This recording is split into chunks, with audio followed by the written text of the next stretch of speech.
Well, hey everybody, it's Tuesday. It's the 13th of February. It's my brother Patrick's birthday. Happy birthday to Patrick, you dirty old bastard.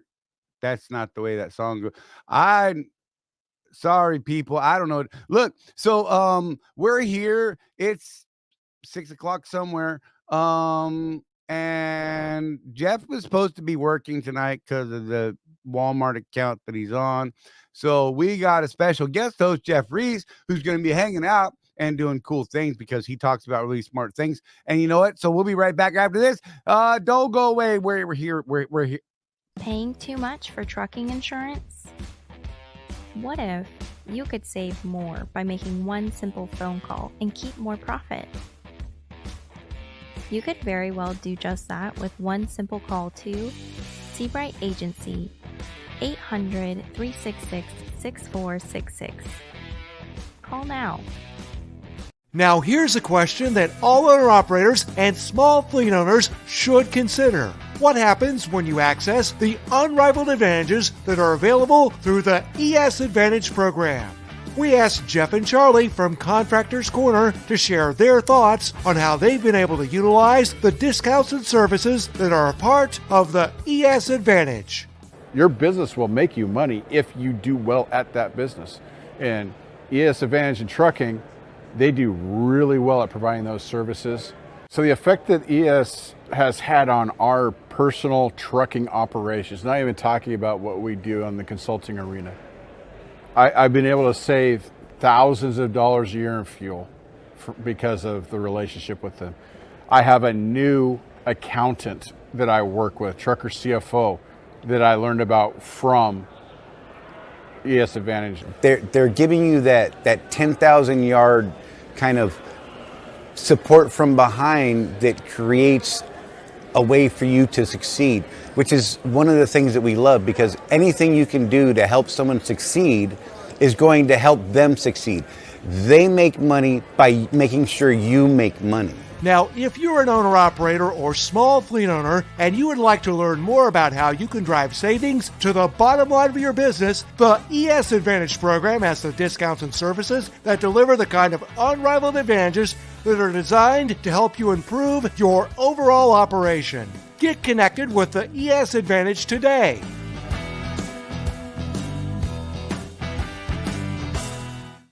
And you could do that by talking to this guy's company right here, Jeff Reese from ES.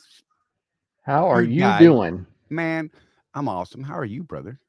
Better than I deserve. Oh, it's that way for all of us, I believe. I don't know who's driving behind you. Then that car just drove behind you in this slow roll. I was like, oh, watch out. They're all heading home.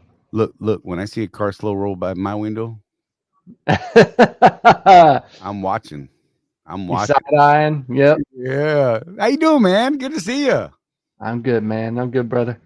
So, Jeff was out there doing this Walmart thing, and we're like, well, we don't know if he's going to show up. So we're like, Jeff Reese, you should jump on, man. It'll be fun because you're damn sure prettier than he is. Because he is just like this crotchety old man with fell out of his truck and broke his hip or something. Okay, so we totally got this comment the other day on the YouTubes, and they're like, the old guy, and they were talking about him. Oh man, that's awesome. I was loving it, and I'm like, yeah, he's younger than I am, but he's the old guy. So what's going on, man? Oh man, not much. Just trying to roll some new things out. Trying to remember that tomorrow's Valentine's Day. Oh, right. I know. You know what I'm doing tomorrow? All welcome that are watching now. All of y'all. That's right. You know what I'm doing tomorrow? What's that? Me and the missus, we're gonna go shooting in the morning. Nice. That's what we do. There's something so wrong with it. That's something. I'm gonna see the fan blade on a tractor, not like my big truck, like my tractor with the bucket and all that. Yeah. Hey, man. Hey, as long as you're doing it together, right? That's all that matters, right? I'll be lucky to get her out there at that point. She's like, she's probably gonna be done after the shoot. I'm relaxed now. I feel you. It's totally therapeutic for us to go shooting. We call it pew therapy. Yeah, yeah. And it's I don't know, it's a weird Zen thing for us. It just calms us, it centers us, and we're like, ah. Well, you get that aggression out. That's what it is. Right? I don't know. It's weird. Let me say hello to some people because they'll get mad if I don't. Not really, but it's fun to say. Craig Hutchinson. So get this. Craig Hutchinson was first today at 11:25 a.m. Eastern time. He was already in the chat. Wow. Yeah, I know, right? It's a thing. I tried to throw everybody off today. I set everything up real early, and I don't. Did you see my amazing thumbnail graphic today? No, I didn't. Oh God, you'll have to go check that out, Jeff Reese, because it was something else. And look, it was funny. I literally cut your headshot out from the ES site, right, with the red shirt and the whole 9 yards. Oh gosh. Yeah. And I pasted it over Jeff and made it look really bad. Like you don't even fit, like, you know what I mean? I just centered in there and made it look real bad because Jeff is a mean old guy. And it was funny to me and whatever. I think everyone I showed it to they immediately started laughing. That was the response I was going for. And I thought, hey, there you go. Mission accomplished. Right? I'm like, yeah, it was great. Matt Nissen, good to see you, buddy. Good Lord, that was way earlier too. Let's go back to Matt. Life on 18 Wheels was here. Mike Henderson was here. This was like hours ago. I mean, literally like 6 hours ago at this point. Hamey's got a bunch of questions. I should probably go back to Hamey on that. Bitcoin John, another one. He was here early, but he's going to watch it tonight. So we'll catch up on his question. Oh wait, you know what I should do? A thing. I should flag those so I can remember those. Smart move. Right? Now I can go back to that. Oh, let's see. There was a bunch of people. Oh, Lisa. Hi, Dad. I don't know why Lisa calls me Dad, honest to God. I don't know, but it's you're gonna flag that one too. But if you flag everything, then nothing really is priority, right? There you go. If everything's priority, nothing is. I don't know. Yes. Oh, Lisa says coming back to Swift. Bull Sand Trucking, good to see you. Oh, Craig is back in here. Look at that. Jonah Green, Sean Fairman. Sean Fairman's usually on our replay. We don't usually see Sean during the live. That's cool. Chris Hamilton is one of our new guys. This guy.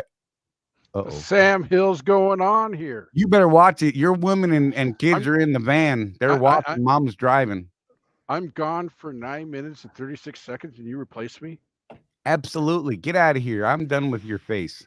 Look, that's how I do that. Oh, my bad. My bad, bro. So, yeah, it turns out Jeff didn't have to actually work tonight, and he just wanted to be a punk, and I'm whatever. I love him. He won't say he loves me back because he's weird. Look, see, Jeff Morton, Jeffrey Morton. I love you, man. I appreciate you too. I love you, brother. I love this like guy that, right Jeff? there. This is making me uncomfortable. Right? I you know what? I do that a lot to people. Apparently, I don't understand boundaries. IRL in real life. Oh, look, there's Donna. Mom is driving. We're watching. Kids are there.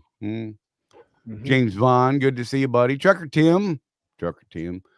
Chris Hamilton, like I said, is here. So Chris Hamilton is a new dude we got, and this guy is on fire right now. Like seriously, like he came in with all kinds of, just everything before we were talking to Chris like for probably 3 months before he came in. Dude's got the insurance, the fuel card, did everything right from the start and is just clicking off, man. He actually did this thing they call what is it? Sorry, I forget. Research? Something, yeah. Research? It's insane. He asked questions before buying a truck. It was weird. I could share some. Wait. I'm going to share something with everybody. Ready? Watch. I'm going to do a thing. I'm going to do a thing because I've been excited to do this. Everybody pay attention. Turn your speakers up a little bit. I'm going to play some sound for you. Here it comes.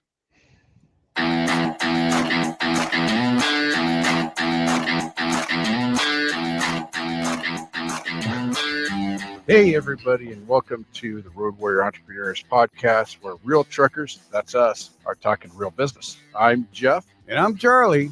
And we're the brains behind this operation, I guess. Yeah. Absolutely. So this is officially episode 4 for us. Sometimes we like to have some of our community members come on and talk to us about their businesses. And today we got Mr. Brian Jess on to talk about where he's at in his lease program. He's getting towards the end. Check this out. In 18 months, Charlie, how many people think about this 18 months in advance, man? Very few people that we come across are looking at this at that point. They'll be like, oh, I'm starting a brand new lease. It's 4 years long, whatever, 3 years, whatever it is. And they'll go, I'm going to save $400 a week every week. And the week after they start, they forget about it. Yep. And then they don't worry about it until they get to the end of the lease again. Yeah, and planning is just part of what we need to do as entrepreneurs. We need to be planning ahead, not just like Brian's doing that 18 months out, but where do we want to be years from now? How many trucks do you want to have? All the way down to, do you want a new cowboy hat or a new baseball hat? Whatever your style. And Brian Jess, I mean, this individual has really done a lot of thought process. I mean, he's really thought this out long in advance. He set himself up early for success. With that type of mindset, he truly does have the entrepreneurial mindset, which is something that Jeff and I talk about all the time. With it, it's just refreshing to hear. In this episode, we're going to talk about what his options are and how he's going to be looking down the road and what should he do should the market change. Yeah, and if you're in that spot where you're in a lease purchase program, especially, and you've got some buyout at the end, like a lot of people do, this episode is for you. This episode is, we're getting into the numbers, what the return on investment is. I'll just tell you, after we talked to him on the podcast, he started rethinking about what his plan might be. Right. He's actually kind of jacked up talking to him after we recorded this, talking to him afterwards. He's excited about the options, the possibilities, kind of a newfound understanding. A lot of what we talked about, he was kind of already thinking, but through the discussion and a couple of different points of views, it gave him some more to think about. And that's what we're all about. We're trying to give people different ways of looking at things, different points of view and different options. So we hope you enjoy this episode. Now let's get into it. And that's a quick preview of our new podcast coming out. From the sounds of it, it's going to be dropping live next week, probably prior to Tuesday's show. We're looks like we're going to drop 3 episodes probably a day apart. It's the first one. The first 3 are actually from a huge show we did with Colton. So we repurposed a video we did. And then the 4th one really kicks off the real kind of the more podcasty side of it. You know what I mean? And then we should be releasing a new one every week. And guess where it's going to be? It's going to be on Pod Wheels Network, powered by Radio Nemos. Yeah. Yep. We did a thing. Yeah, man. So I'm all excited about that. Do you mind if we say this, Jeff? So you guys, ES had a lot to do with this. For real. Believe it or not. Because ES Success in Trucking, the big corporation that you're a part of, they do this thing every year called an Expeditors Expo. And we went to that, and that's where we met Jimmy Mack from Radio Nemo. That's where we met Greg, the guy that does the podcast. No, we knew Greg before because when we did Jeff Reese's podcast. Oh, right. Yeah. But we didn't meet him face to face finally. Well, we were able to solidify our relationship with Greg while we were working there and meeting the Nemo people. And it you know, a lot of what we talk about, Jeff, is build those relationships. Absolutely.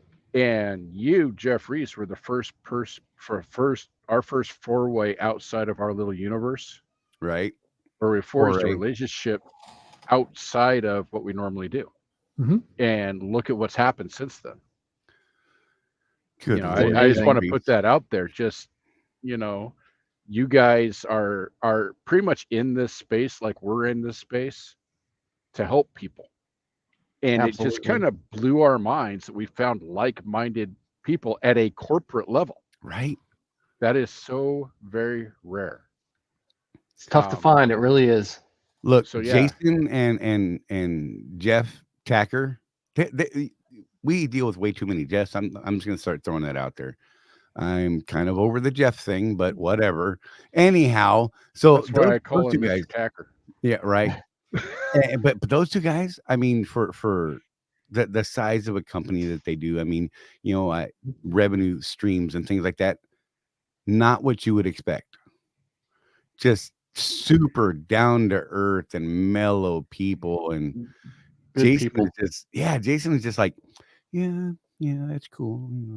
And he'll just talk to you like, I mean, like you're anybody, you know.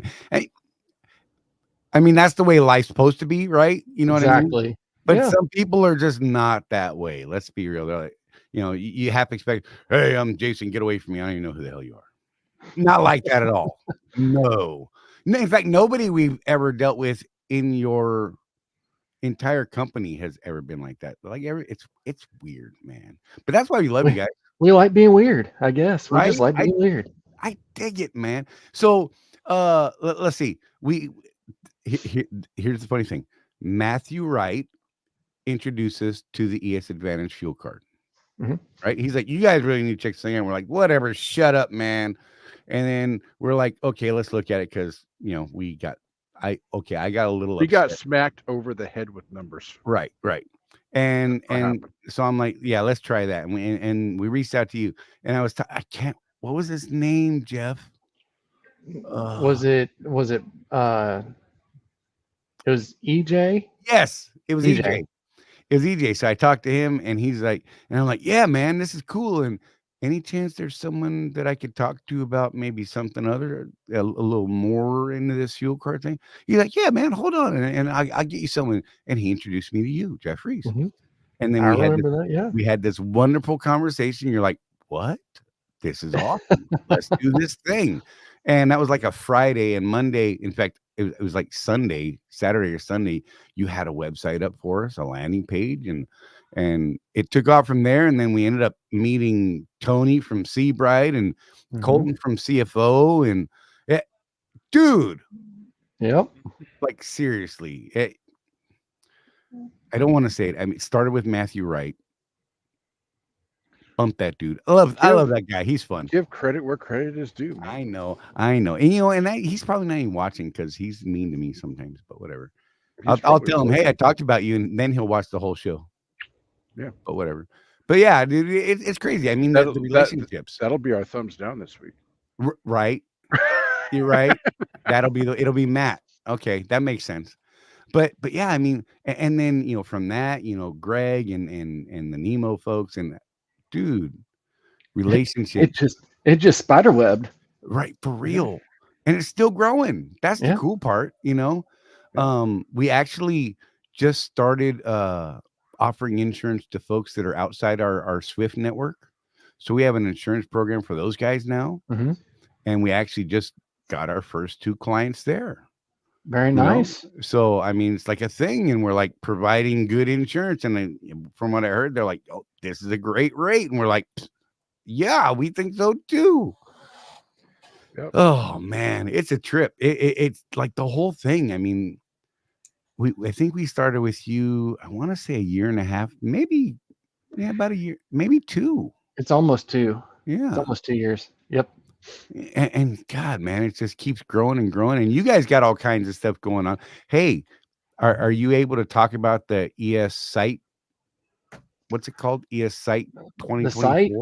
I don't have a whole lot of information on that just yet. Oh, Jeff Reese.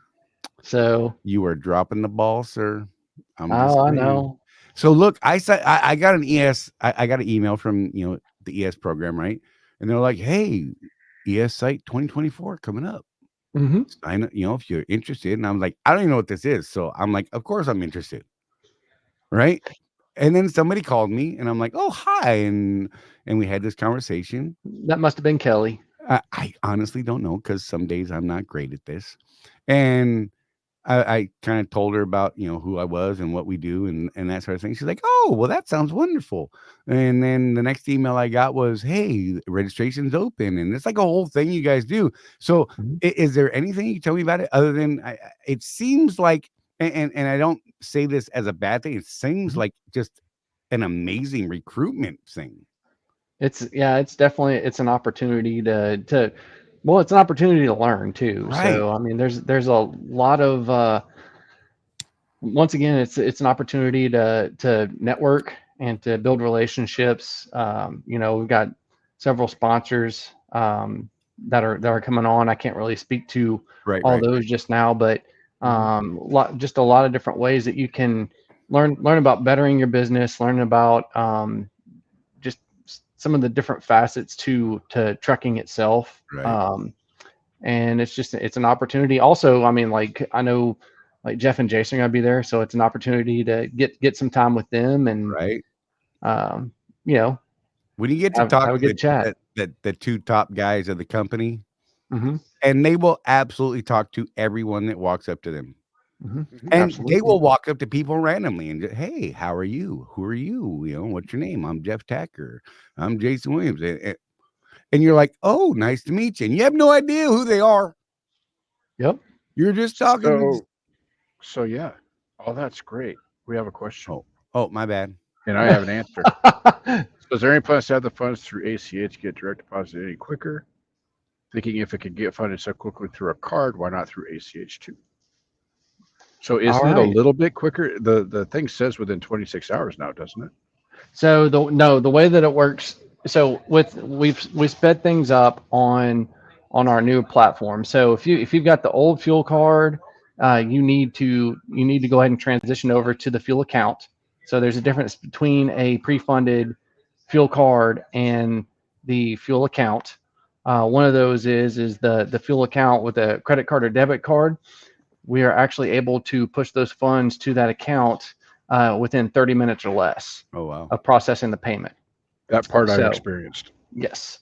So a lot of our customers had asked for that, so they get it. But on the ACH side of things, the challenge that we have there is that the way it works, when you process that ACH, it actually has to run through the Fed, has to run through the banks. And so everybody just assumes, oh, you get the money. Well, yeah, but we actually get the money when we apply the funds. Like literally it's we get the money and verify it and then we put the funds on the account.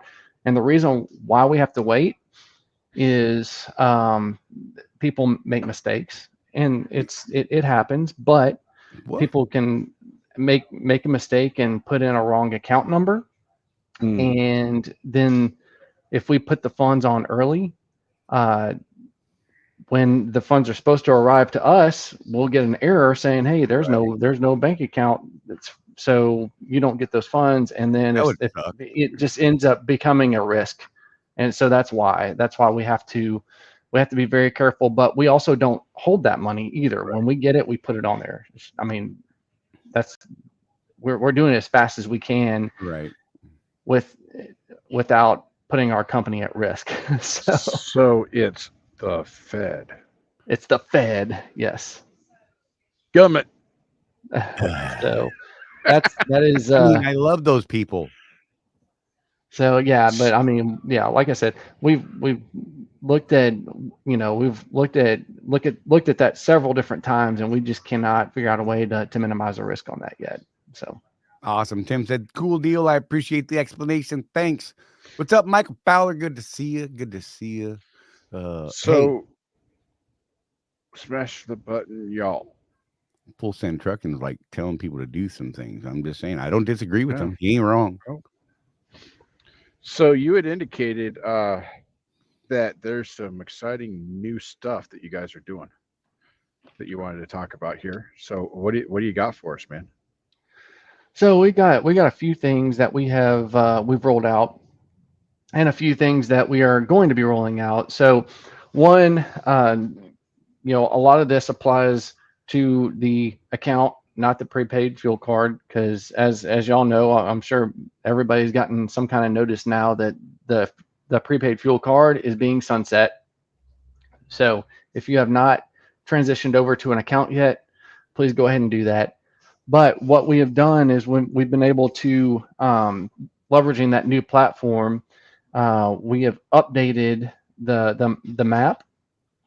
And so now if you've looked at the ES Advantage map here in the recent, I guess, week or so, you'll notice that there are actually more itemized detail on the pricing on the map. So basically what it'll do now is it actually also includes the fuel tax for that state as a part of the analysis on your fuel purchase, just to give you what the true value of that fuel purchase would be. So now it'll give you the retail price. It'll give you what the ES Advantage discount is, what the ES Advantage discounted price is, and then what the fuel tax, excise tax is, and then how that actually affects your purchase per gallon. So that way it helps you determine, if you're on the border between, let's just say, Indiana and Illinois, it really lets you visually see, okay, well, Indiana is probably going to be a better choice for me to go ahead and fuel up there instead of waiting until I'm in Illinois. Right. So, we had a lot of requests for that, and we were able to implement that here the last week or so. So that should be available now, which is awesome. So the other thing that we have done is, and this is really, I think, beneficial to, because I know I kind of I bumped you and Jeff on the tires, but we actually have a gold tire program. So one of the things that a lot of our customers are asking for was a broader discount platform for tires. We've got a couple of the majors that we have, $30-$35 off of the purchase price on those tires at those truck stops. But what we've been able to do is actually put out there a nationwide national account program. Nice. And I've actually, it's already available within the mobile app, so you can actually enroll. And I've got a little video that gives an explanation of how it works. But basically, once you enroll with the program, you'll have the opportunity to have your own dedicated national account number. And basically, any tire dealer out there that accepts a national account will be able to process payment and give up to $100 per tire off discount. So, that's also, if you've got preferred brands, it's most major brands that are actually discounted. So there you go. That's one of them.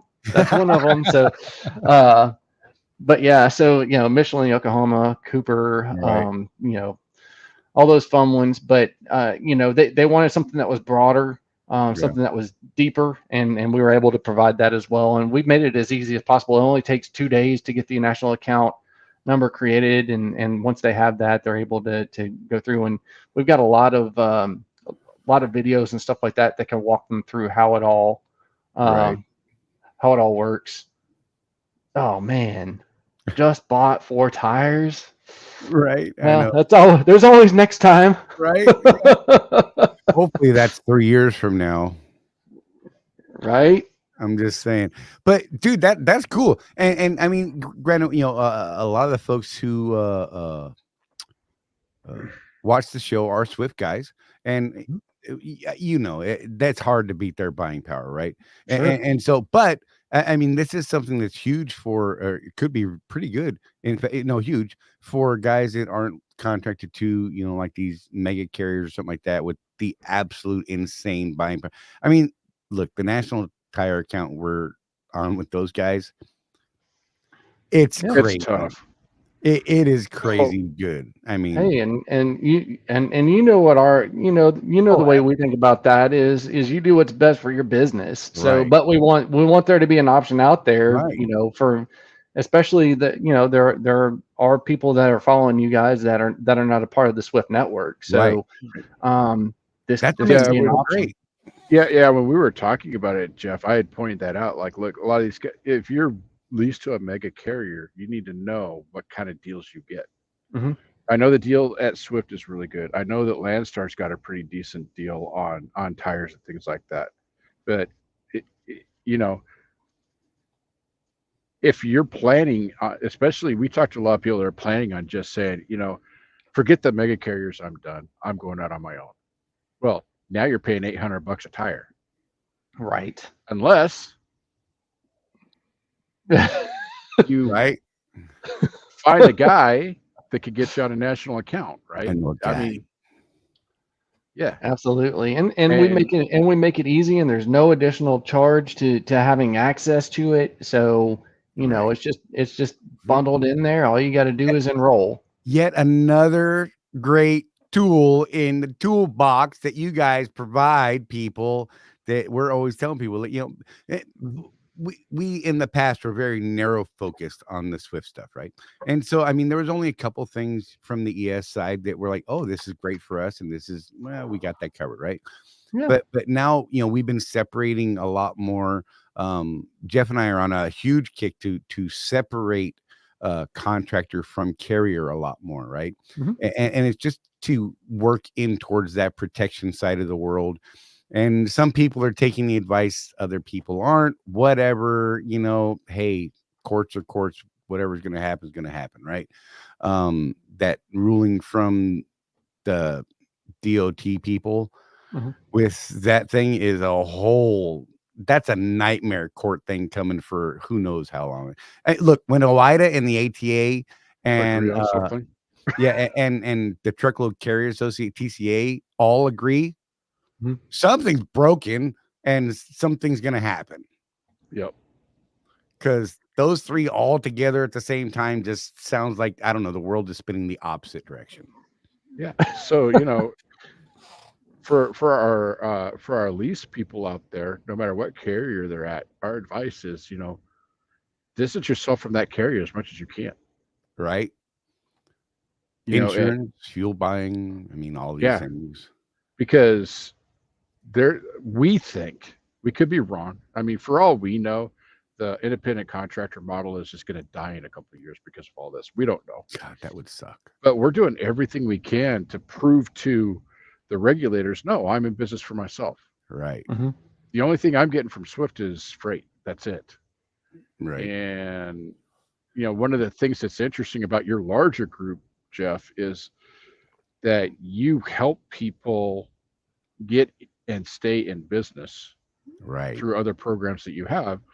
And the interesting thing to us about that model is just from doing business with ES Success, that creates a separation between contractor and carrier right there. Right. Yep. Because ES is not a carrier. Nope, they're not a carrier. They don't broker freight. They don't haul freight. They are I guess the best thing to the best way to describe ES Success in trucking is you're a business services provider. That's exactly it. Yep. We provide the supporting services and the discounts and the tools and all that stuff. Yep. That is, God, it just works. And it comes with, I can't say this enough, it comes with automatic separation from contractor to carrier. Right. So I don't think that people that are leasing trucks from ES Success and using your business services, like all of it, I don't think they have anything to worry about with these regulations at all. I'm going to say it. Yeah. Those of us that are leased directly to a carrier, we've got some thinking to do. I can tell you our carrier's got some thinking to do, because look, I'm just saying, you know, man, we've been looking at our contract, you know, much, and I'm a pretty well-versed guy on this insane contract we have. And if you read the rules as they're putting them out right now, we are hosed. Just flat out, we are. It's just, there's so many checks that aren't cool for us. Honestly, Jeff, I don't know if you're familiar with what's going on with all that. I don't know if that's in your wheelhouse at all. But some of the new rules that they came out with in their final rules, literally, and this is going to sound paranoid to a lot of people, but it literally looks like they're targeting Swift's contract. Right. It's crazy. Like literally, like things are in it. We're like, well, why would they say that? Fair. That's exactly how Swift does things. Oh, that's there. Dang it. That's there. We're like, man. And I'm sure that if we were to look at other mega carrier direct contracts like we have, we would probably find the same thing, because it's been business as usual for all of us for so long. Yeah. You know, it's Charlie and I were talking about this today. I'm like, you know, for years and years, you know, I started leasing trucks in 2007. And literally, I was like, people would say, oh, Swift. I'm like, I don't know what you're talking about, man. I'm making money. I'm doing this. Well, then this idiot Charlie gets me to actually look at the contract, and then you start thinking, well, but what about this? Oh man, that kind of sucks. I mean, a lot of people, Jeff, I think we were happier before we knew. Ignorance is bliss. You know what I mean? Look at this nonsense. You just scrolly. Look. Oh my! That's a lot of fine print. Dude, let me just say, there's some insanity in here, and yeah, good Lord, I just doxed myself too. That was great. Someone's gonna freeze that. They're gonna show up at my door. I would not do that unless you're bringing beer and a cigar. I bet somebody's gonna have a show next Tuesday now. Right. Oh yeah. Oh God, that's gonna be great. Anyhow, but yeah, I mean, it's kind of crazy. So I mean, anything that we can do to help people separate themselves from the carrier. I mean, I mean, you know, Jeff and I talked to Swift people, the executive side, and we're like, I don't know, and they're like, well, our lawyers say it's good. I'm like, well, you know, the lawyer said it was good too before, and you lost $100 million. Ouch. I'm just saying, man. I hope stings. it's not the same ones. That's what I'm saying. So, I mean, it's create separation, protect yourself as a business owner, do things that make you actually appear and act accordingly. Yep. You know, take ownership. Right. You know, that's the first step, is just take ownership. Entrepreneurial mindset. That's our latest thing right now, Jeff, is the entrepreneurial mindset. Cultivating that, developing that, changing your frame of reference from company guy to a true entrepreneur, right? Yeah. By the way, Jeff, so there was a short that came out of our show last week or the week before, and this is what we called the old man that's out of touch. And no offense to anybody that's an employee, Jeff, you're an employee of ES, right? Okay, whatever. You're happy. I'm happy if you're happy. But in the entrepreneurial space, I made the comment that I don't think I actually used the term wage slave at the time, but you know what I mean by that, Jeff. Wage slave. People are like, well, you need to make this much an hour to make ends meet. And I'm like, I haven't thought about how much I make for an hour for like 18 years. I have no idea. I can tell you what my tax bill was last year. I can tell you what my profits were last year. I can tell you that I haven't lost my house. I have no idea how much I make an hour. And that started this whole thing. So out of touch and this and that. And I'm like, no, you talk to any rich guy. So we did a thing, and we talked to one of the richest people we know. I'm not going to say the name because I don't want to out him, but you know this individual as well. Makes a lot of money. And I asked him, I said, I got to ask you, because this came up on the YouTubes this week. I said, do you know how much an hour you make? And he was like, what? It's like, no, man.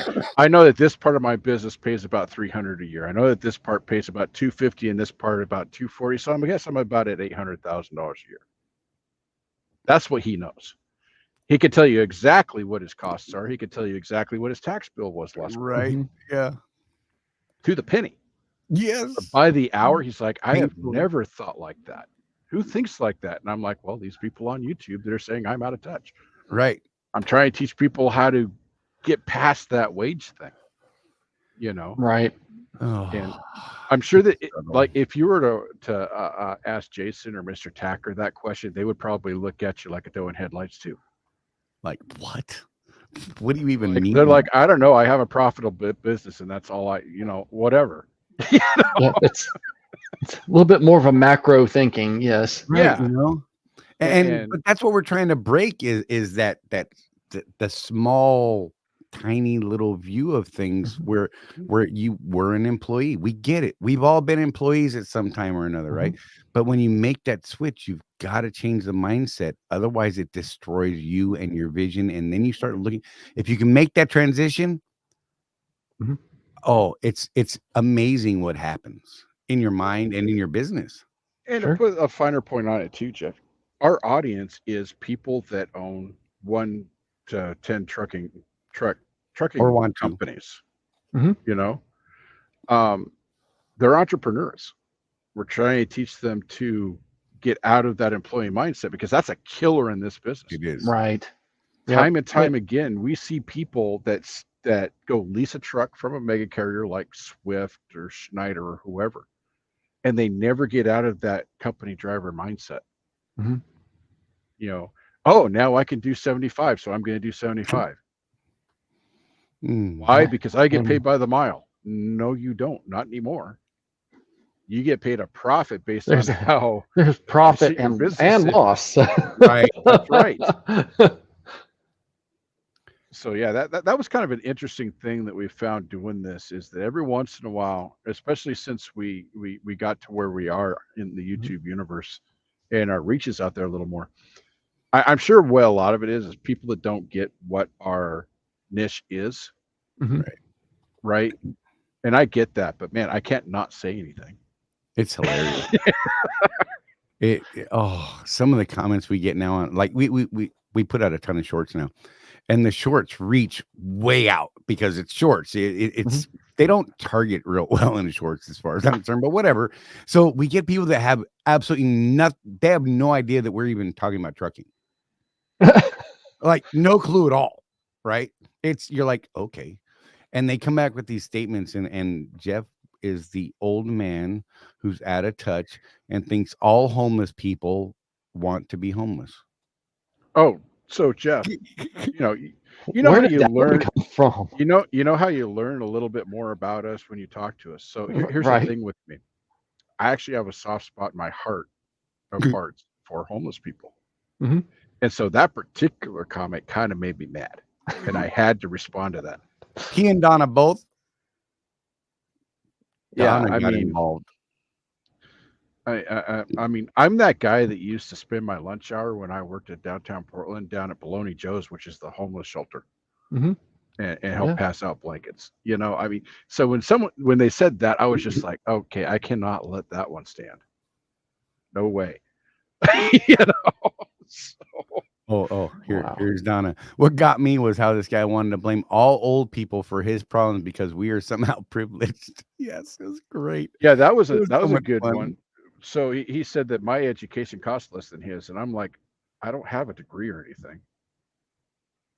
And I'm like, so you can't afford a college education. I get that. It's expensive. It really is. Mm-hmm. Can you buy a book? Can you read? That's how I've learned all of this, is by reading. Can't read a book like Charlie. You could listen to a book. Audio. That's me right there. And if you can't afford the Audible subscription, which I get, you know, it's like $21 a month for 3 books.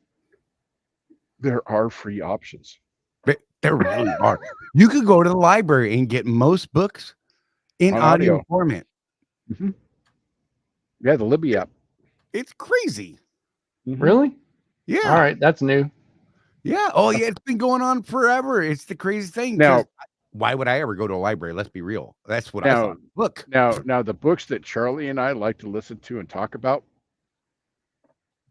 you can only get on Audible.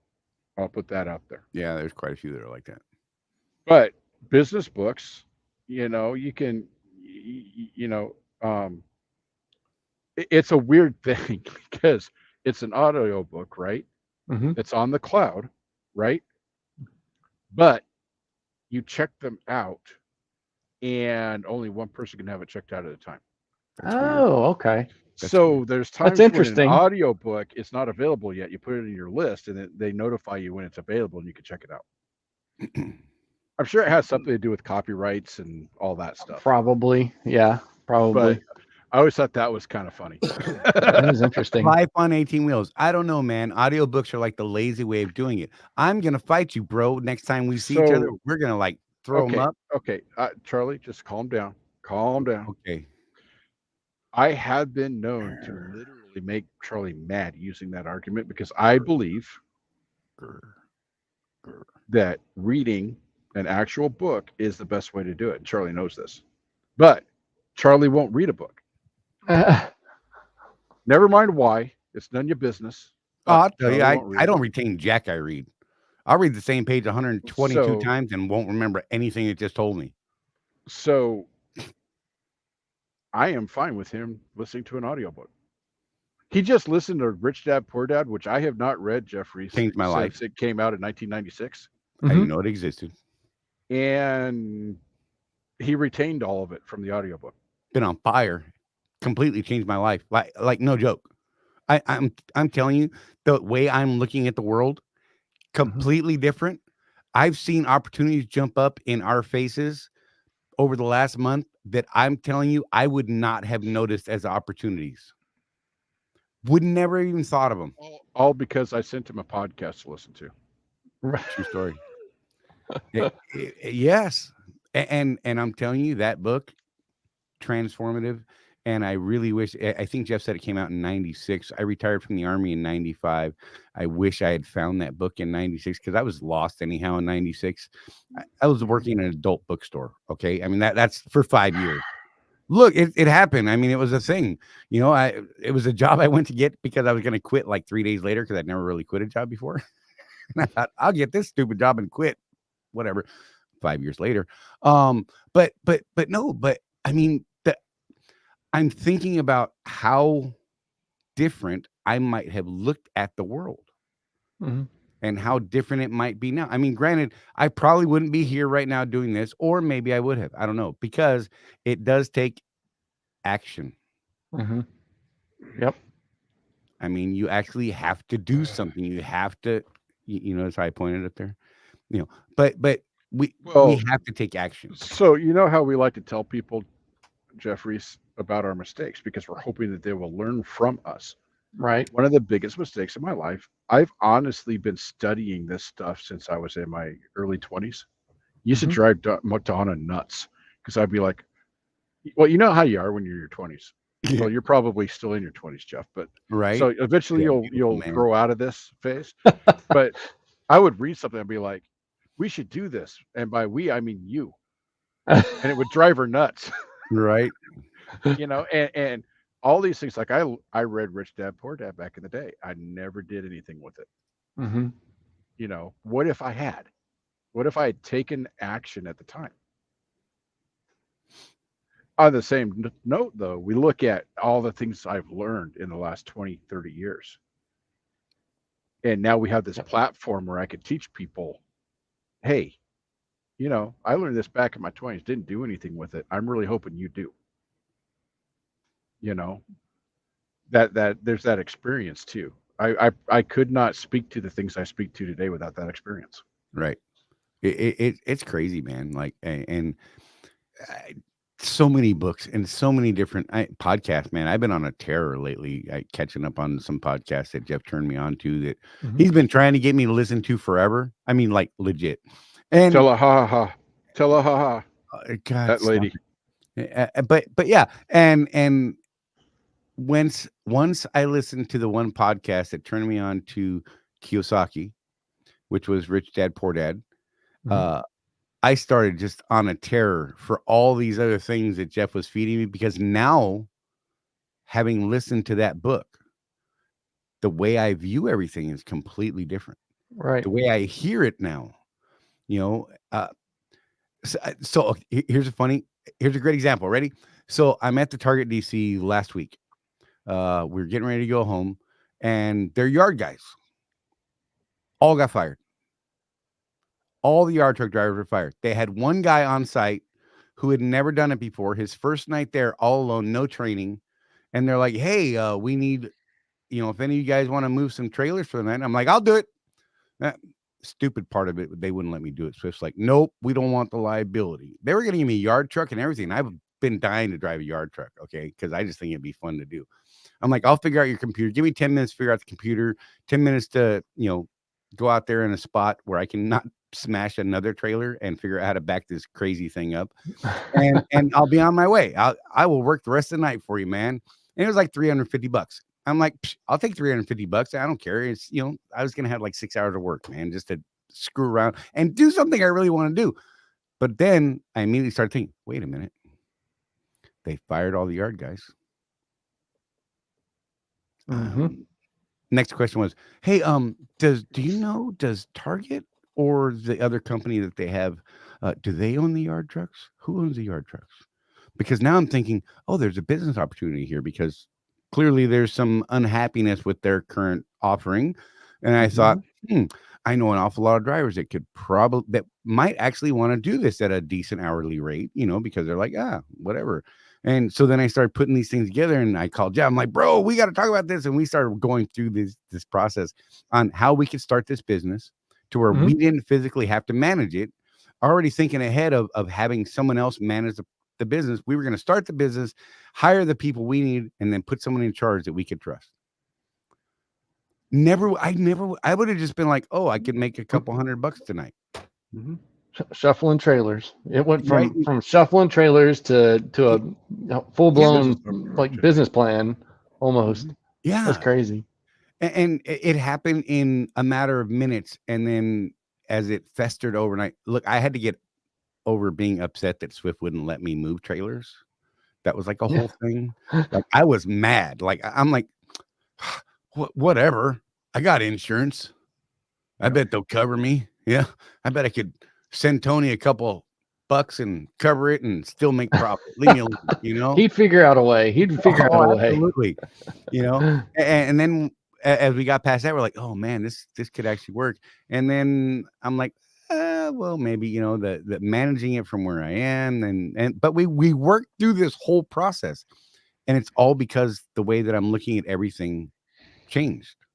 And then all these other podcasts are just, I am completely on fire. And I mean, look, I have this thing that I want to do for some people, and Jeff's like, I don't know, man. I don't know if we should do that. We might get in trouble for that one. I'm like, but nope.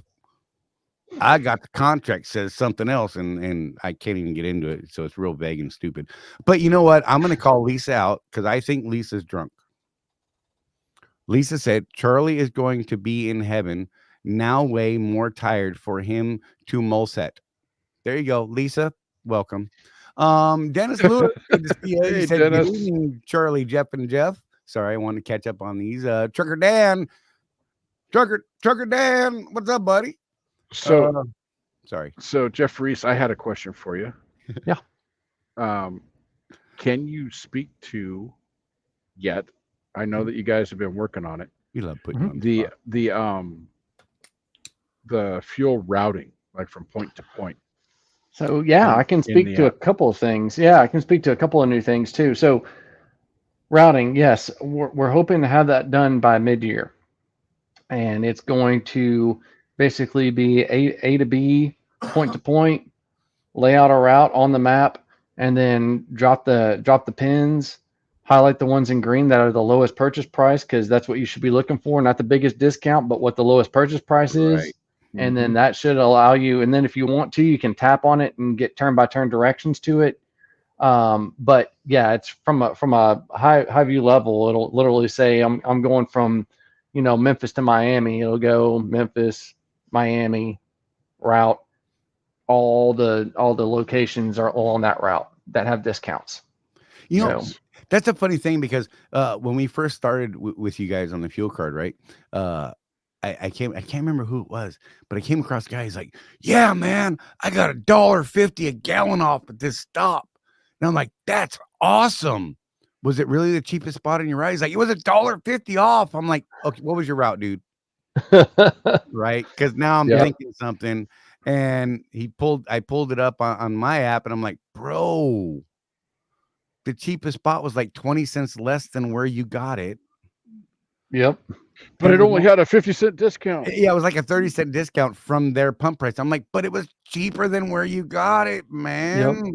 So our app always defaults to sorting it by the lowest purchase price. You have to intentionally change that setting in order for it to do anything else, because we want it to be as easy as possible for you to figure out where your lowest cost is going to be. Look, we got a lot of things to think about, man. And you know what? I am glad for things like that. Make it easy, KISS, as they say, right? Yep, Keep that's it the super only way. Simple. That's not how I know it. I was trying to be nice. I'm trying to change some things. We've got to be clean for the shorts. Yeah. Otherwise we get slapped. I understand. So the other thing that we have rolling out that I'm hoping will be out here in the next month or so is really protecting your money. So it's the dynamic PIN feature, where you'll be able to use a one-time use PIN number as you're pulling up to the pump. You'll be able to open up the ES Advantage app and then tap on just the little shield button. We're making it super simple. You don't have to put in your fuel card number. That'll all be tied back into your login, all that stuff. It'll just pop up the one-time use PIN. You plug that in at the pump, and that'll authorize the pump. And the reason for that is I don't know if any of you who are watching or listening have ever dealt with any card skimming fraud, but it is extremely painful to have to go through and verify that it was a fraudulent purchase, and then you have to wait to get your money back, and it's just a really big ordeal. And with the way that this program works, that's your money. So we want to do everything we can to help you protect it. So this is actually a really, really good feature that we think, we've got it as the top priority right now, even over the routing function, because it needs to happen. These fraudsters they're getting more and more aggressive at the pumps. They can literally put a card skimming device inside a pump within 16 seconds. Right. So yeah, when it happened to me, Jeff, I was at a certain spot in Dallas that's really shady and intense. And I scanned my card, started the pump, and while I was still pumping, I got, you just saved this much money on fuel. I wasn't done pumping yet. It was that quick. Right. They got me for $125.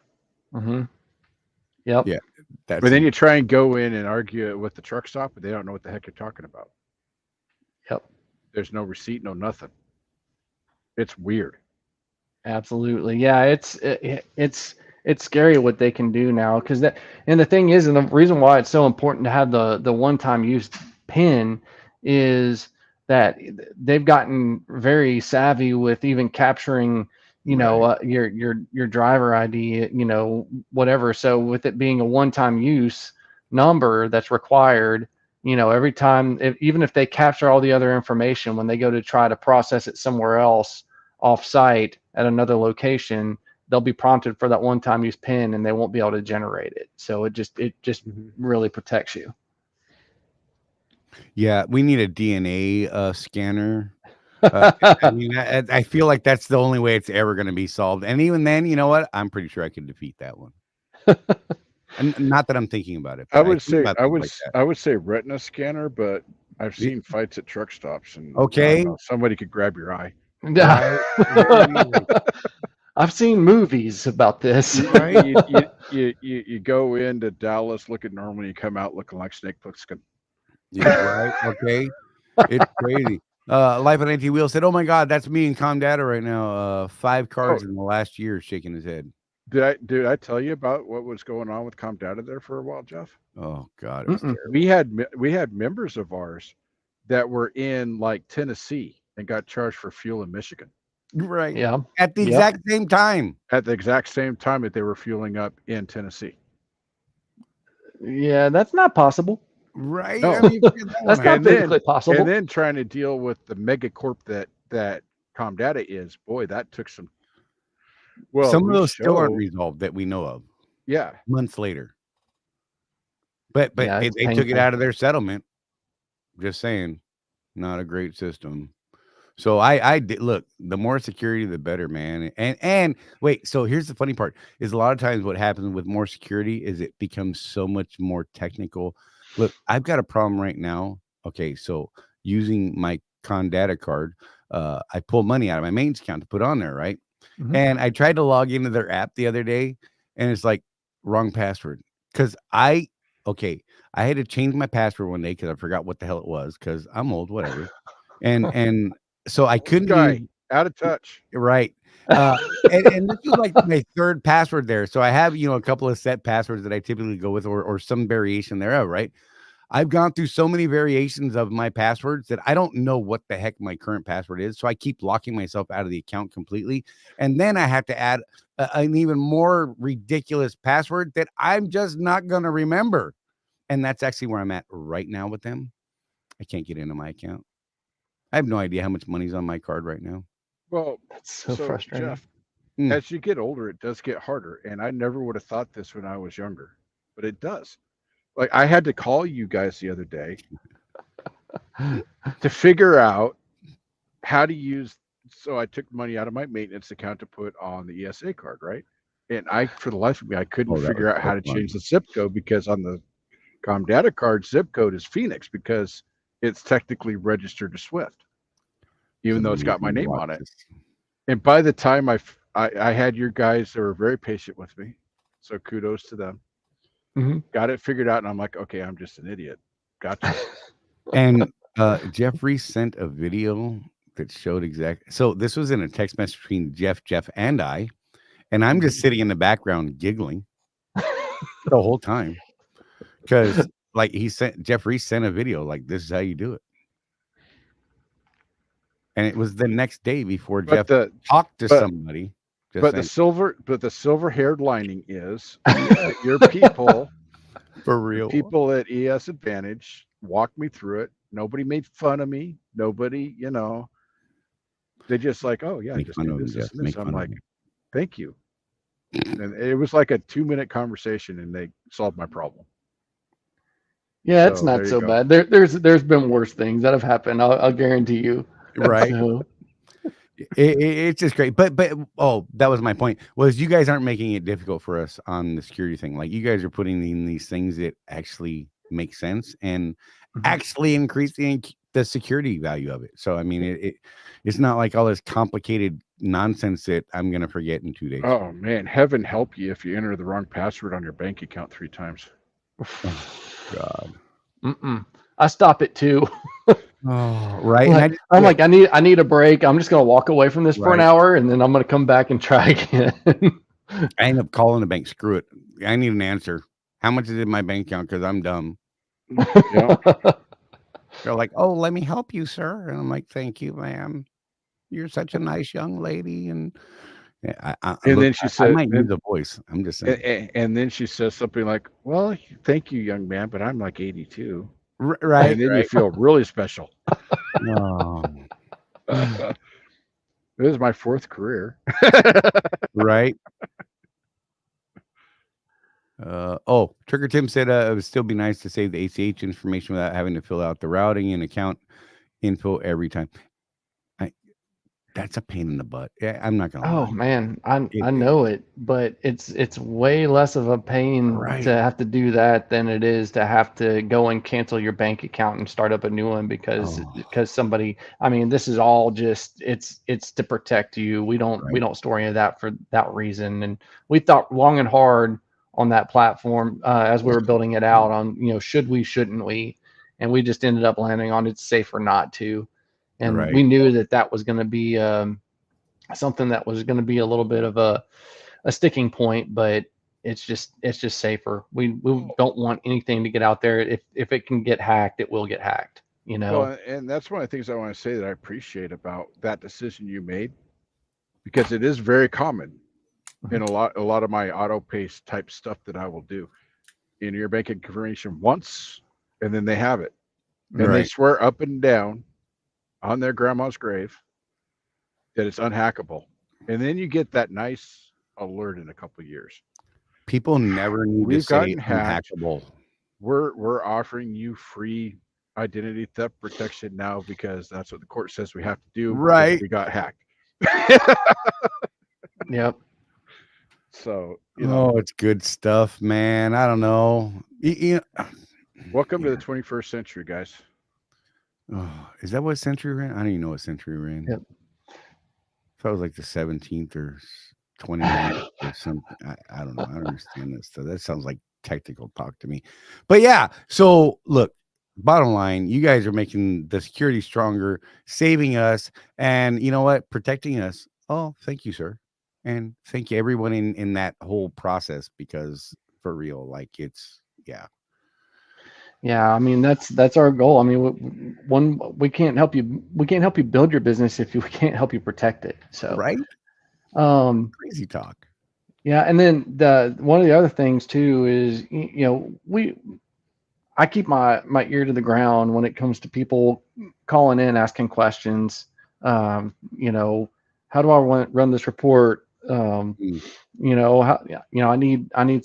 need this information for fuel taxes. How do I change the zip code in the mobile app, or whatever? But so we're building out an actual resource page that you'll have access to, that's going to have all the, how do I activate a card, how do I inactivate, how do I sign, how do I manage my purchasing limits, like all that stuff. Very cool. It's going to be all in one place, just to make it even easier. So that should be rolling out here within the next probably month or two as well. So I wanted to go back to some stuff here real quick. We had a question from Trucker Tim up there that I starred. I signed up and got the EFS card back in early November. The website is the account type where I can add other trucks, etc., cards, etc. But isn't that still prepaid? And as I still have to load funds to use it. So when you're describing the old card versus the new card, Jeff, you keep saying the old prepaid card. Mm-hmm. Yep. The new card does have a prepaid option, but you can select other options with this card if you want to, right? Correct. So there's 3 options that you can kind of pick from. So if you're just rolling from a prepaid card to an account, and you're trying to get it like this, and you're wanting to just do it like you're used to, then we roll you right over into a prepaid account. Acts the same way, same discounts, same way to load funds with credit card, debit card, or ACH, all that stuff. Now, if you want to visit and other options, we also have a through our relationship with Wex Bank. Wex Bank does all of the underwriting, all the risk decision making, all that stuff. But if you're looking to potentially improve your credit score for your business, or just build credit for your business, there is a security deposit option, which basically allows you to deposit a certain amount of money, and that amount of money would act as your line of credit. And then what Wex does is they go in once a week and auto draft out of your bank account the amount that you used for your fuel purchases, and then that basically re-ups your available credit again. So it's just a cycle.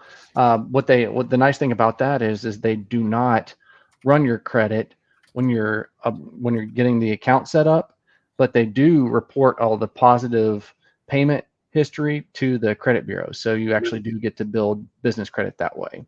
And then the other one is just a regular open line of credit. If you've if you go through that process, they'll look at either your personal credit or your business credit. They default to business credit first. And if you qualify based on their standards, then they'll give you just an unsecured open line of credit, and they'll auto draft that out on a weekly basis. I think it's twice a week. Yeah, I think I remember you saying it was like Monday and Thursday or something. I can't remember the days. I'm disregard everything I said because it's probably wrong. Yeah, I think it defaults to I think it is Mondays and Thursdays. Oh.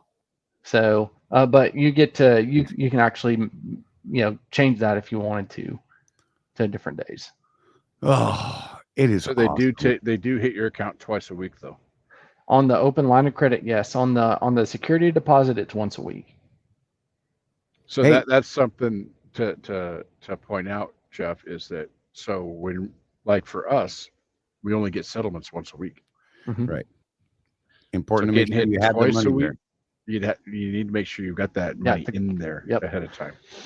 Yeah, the other side of that too is if you don't keep up with that, and you're within the first 6 months of an open line of credit with Wex, and you're a few dollars short, and it ends up NSFing, they will shut down the account, and your opportunity for open line of credit is taken away, and you have to do a security deposit. So they don't take away the opportunity to stay on their platform, but they just they won't take the risk of NSFs. And look, anymore. and NSFs are expensive. And you know that everybody involved. You guys notice the language here again, entrepreneurs, right? The bank is not willing to take the risk on you if you are a bad risk. That's we should all understand that. This isn't big bad banks saying, "Oh, you little one trick guy." No, there's risk involved, and they have, they are a business. If Jeff and Charlie are a bad risk, they're not going to loan us money. Right. That's just the way it is. And credit is going to start getting really expensive soon.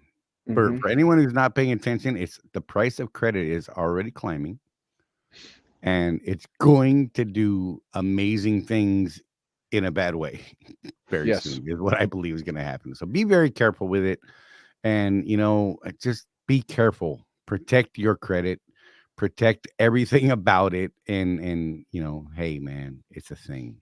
It's real. Right. Being an adult, it's hard. Adulting is hard, man. I don't like it. I don't want to. You grow up wishing that you were an adult, and then when you get there, you wish you were a kid again.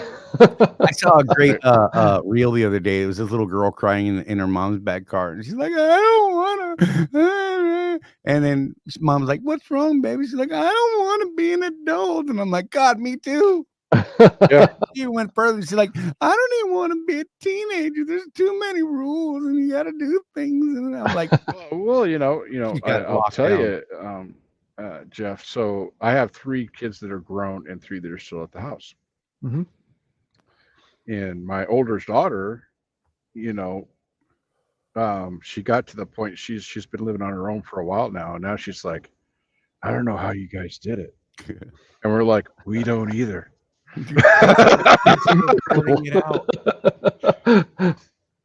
Rice and beans and rice for years and years. That's how we did it. Right. Whatever you got to do, man. That 3-bean soup can last a week if you make it right. I'm just saying. But look, in the Army, we qualified for food stamps. Yep. Literally, I didn't get them. I probably should have. I don't know. But we literally qualify. Like, they're like, "We can give you money." And I'm like, "I don't want government money. That stuff comes with crazy strings. I don't like you people that much. I work for you. I know what you're trying to do to me." Yeah. I mean, look, I will never crack on anyone. My mother tried to get food stamps when I was 4 years old. Single mother living in LA. She had an amazing Barracuda, right?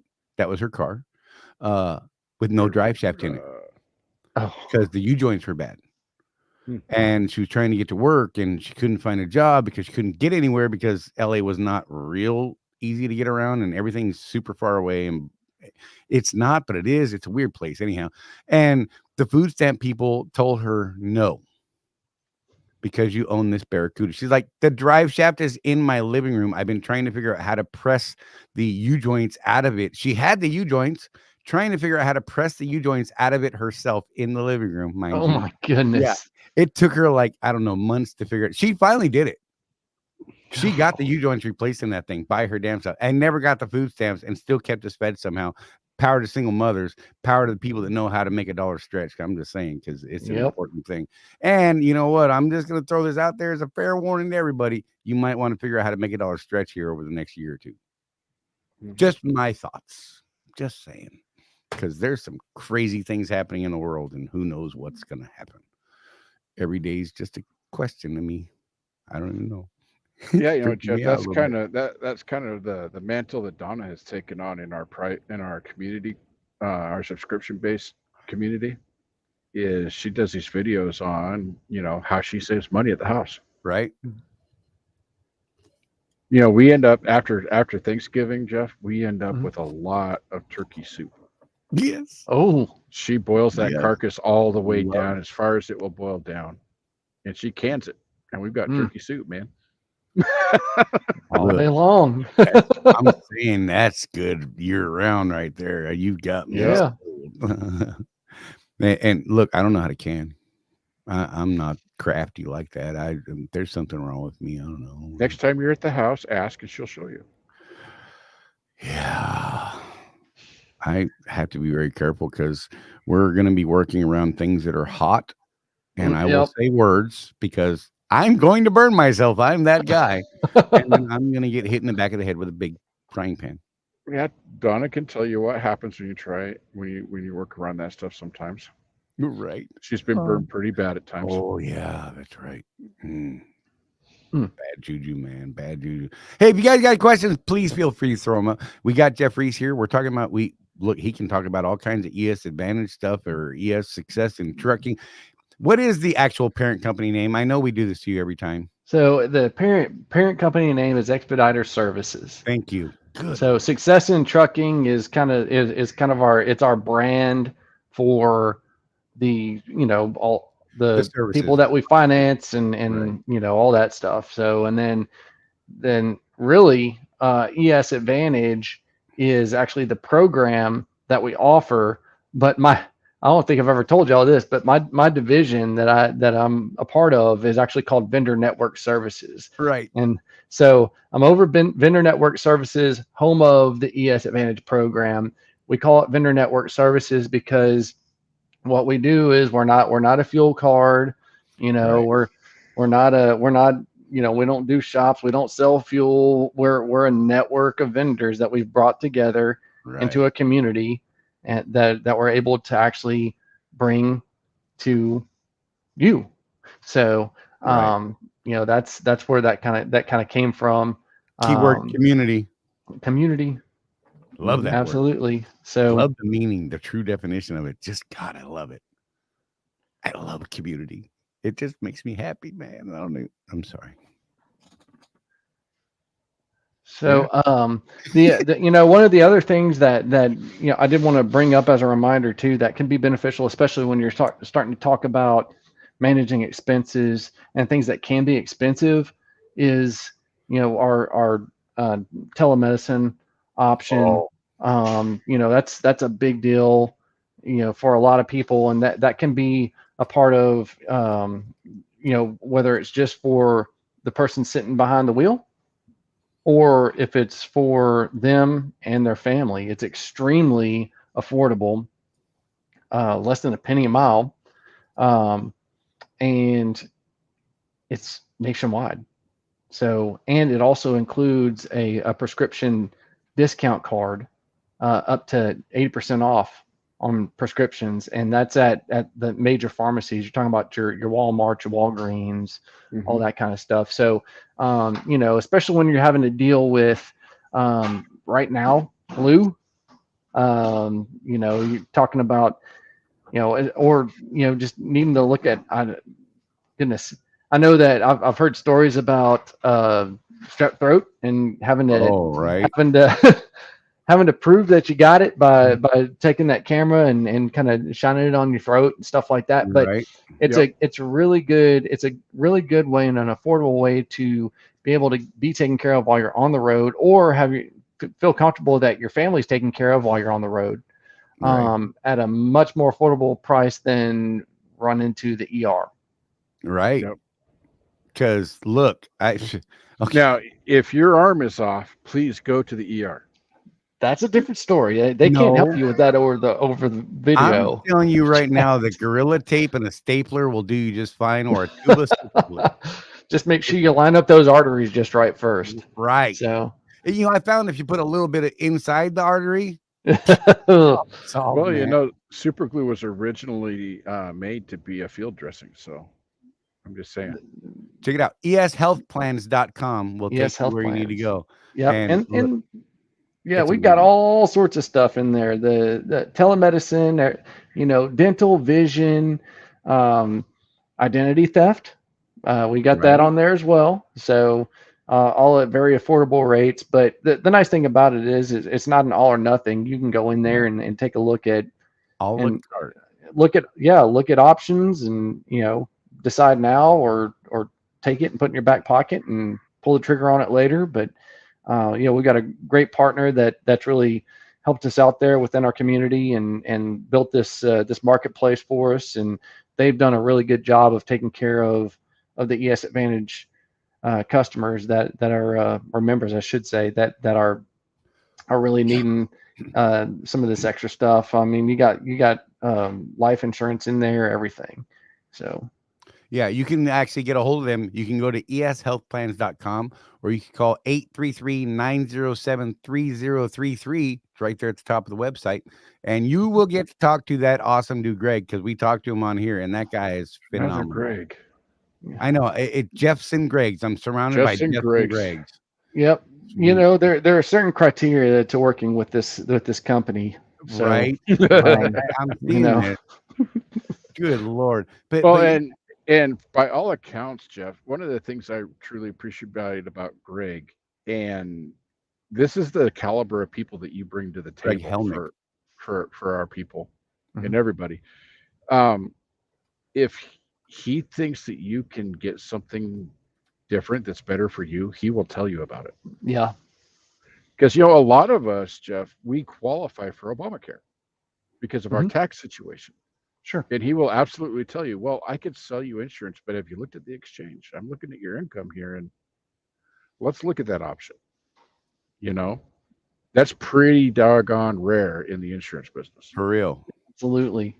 Absolutely. So, but yeah, it's all, and you know, that's one of the things that we really look at closely before we go into business with anybody and bring them into the community is, you know, where's their heart at? Like, what are they really wanting to do? Are they wanting to make a buck? Are they wanting to help people and help them grow their businesses, help protect them, help them, you know, just live a better life on the road if that's what they're doing. Nothing wrong with making a buck. You know, nothing wrong with making a buck. But the money comes, like, you know what I mean? You know, the most bizarre thing that most people don't understand about money, Jeff, is this: the more giving you are, the more charitable you are. For us, we have the heart of a teacher. We teach people. The money just kind of shows up. It does. It's a side effect of what we all do. It's not the primary motivator for us. Right. You know, trust me, Jeff, you know us well enough by now. You know, we're trying to make a business out of what we do, but it's not there yet. Don't care. We're still teaching people. Right. It'll pay off eventually. There's the heart in it.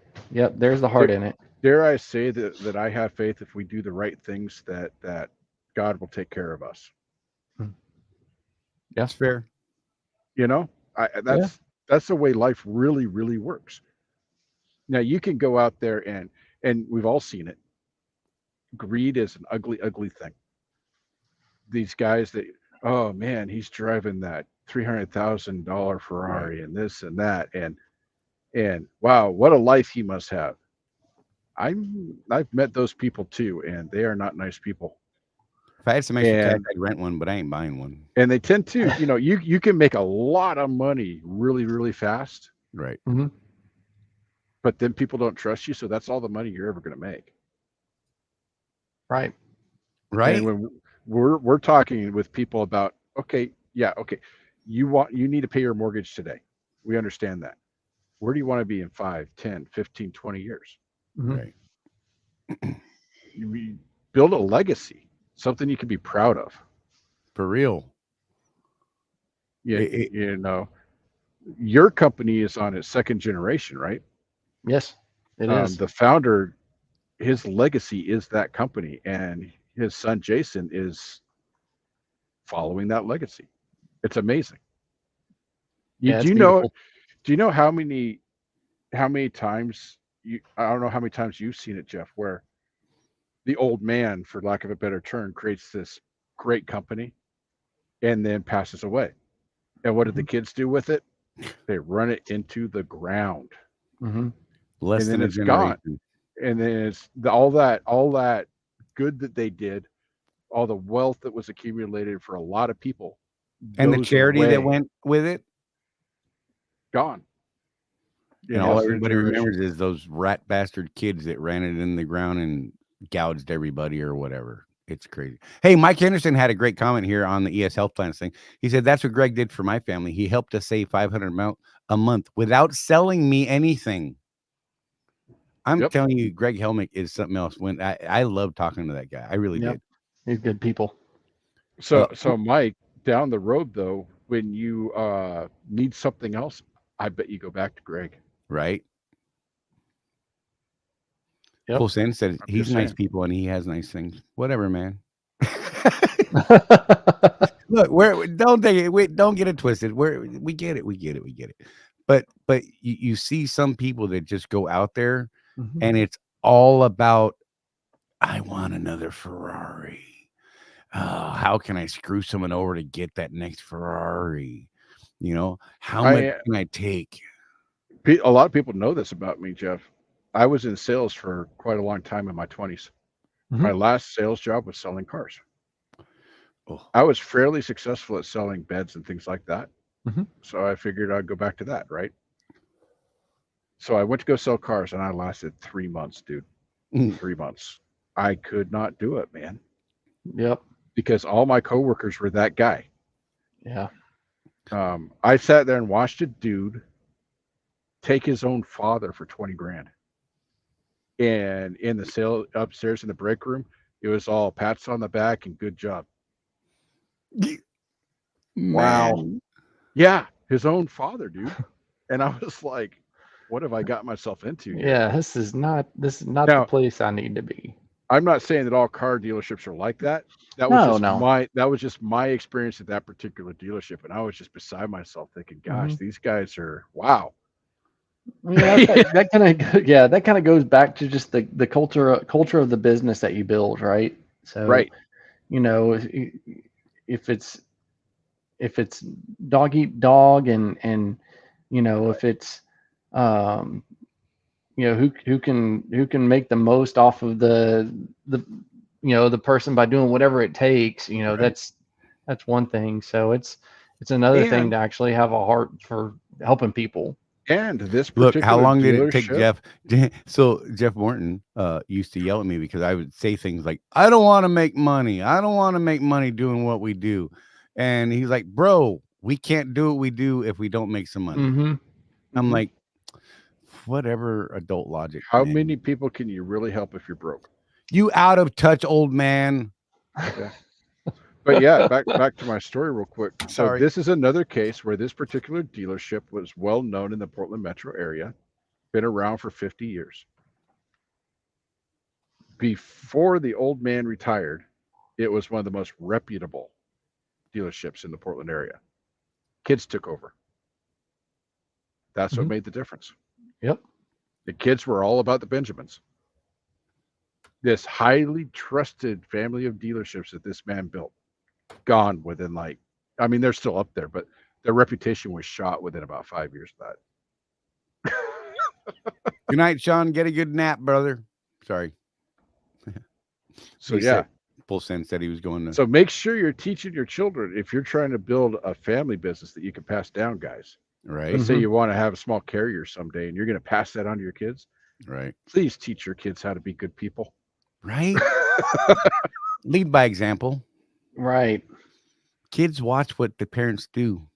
Yep. I'm not saying that's an excuse for being a crappy person because your daddy was mean to you. But, you know, you could really help that out by just being a good person. You know, we had this long discussion a couple weeks ago about, you know, religion and spirituality and things like that, you know, and I'm not a church guy. I don't believe in any one thing. I have this thing in my head. Just don't be a jerk. Help people when you can. Don't be a bad dude and go about your day, man, and help where you can. I mean, really, that's honest to God, I felt horrible. Jeff was on the phone the other night. I'm driving down US 231 in Alabama, somewhere out there in the middle of nowhere. And there was a car. It was pouring crazy, flooding across the road. Apparently, a couple minutes before I got there, a car spun out because there was a puddle that came across the left lane halfway into the right lane, which is where I live in the right lane anyhow. But it was deep enough in the right lane where it tightened me up, right? And apparently this car, this small four-wheeler, hit that puddle, spun it out, ended up in the median. Well, now they're in the median and the water is literally at the base of the windows. Oh, wow. Right. and there's nowhere for me to stop. The shoulder literally is this wide on its fog line shoulder of this wide, right? And I'm like, and then it's Alabama mud, bro. I'm like, and it was killing me. I'm like, I need to stop, but I can't stop. I'm gonna be bad. I'm gonna get stuck. I'm gonna roll my trailer over, just parking. Luckily there was other people that were there. There was another car that was there, and I saw a church van actually turn around, and they were going back. So I was like, all right, cool. But I'm telling you, it's still eating at me right now. Like I'm like, God, I hope they're okay. And it's silly. And I'm like, whatever, man, broken. But just be good people. Teach kids how to be good people. That would be an amazing thing. The world would be so much better if we just had people like, hey, I don't know, don't be a jerk. It really seems so. I'm gonna get in trouble for this.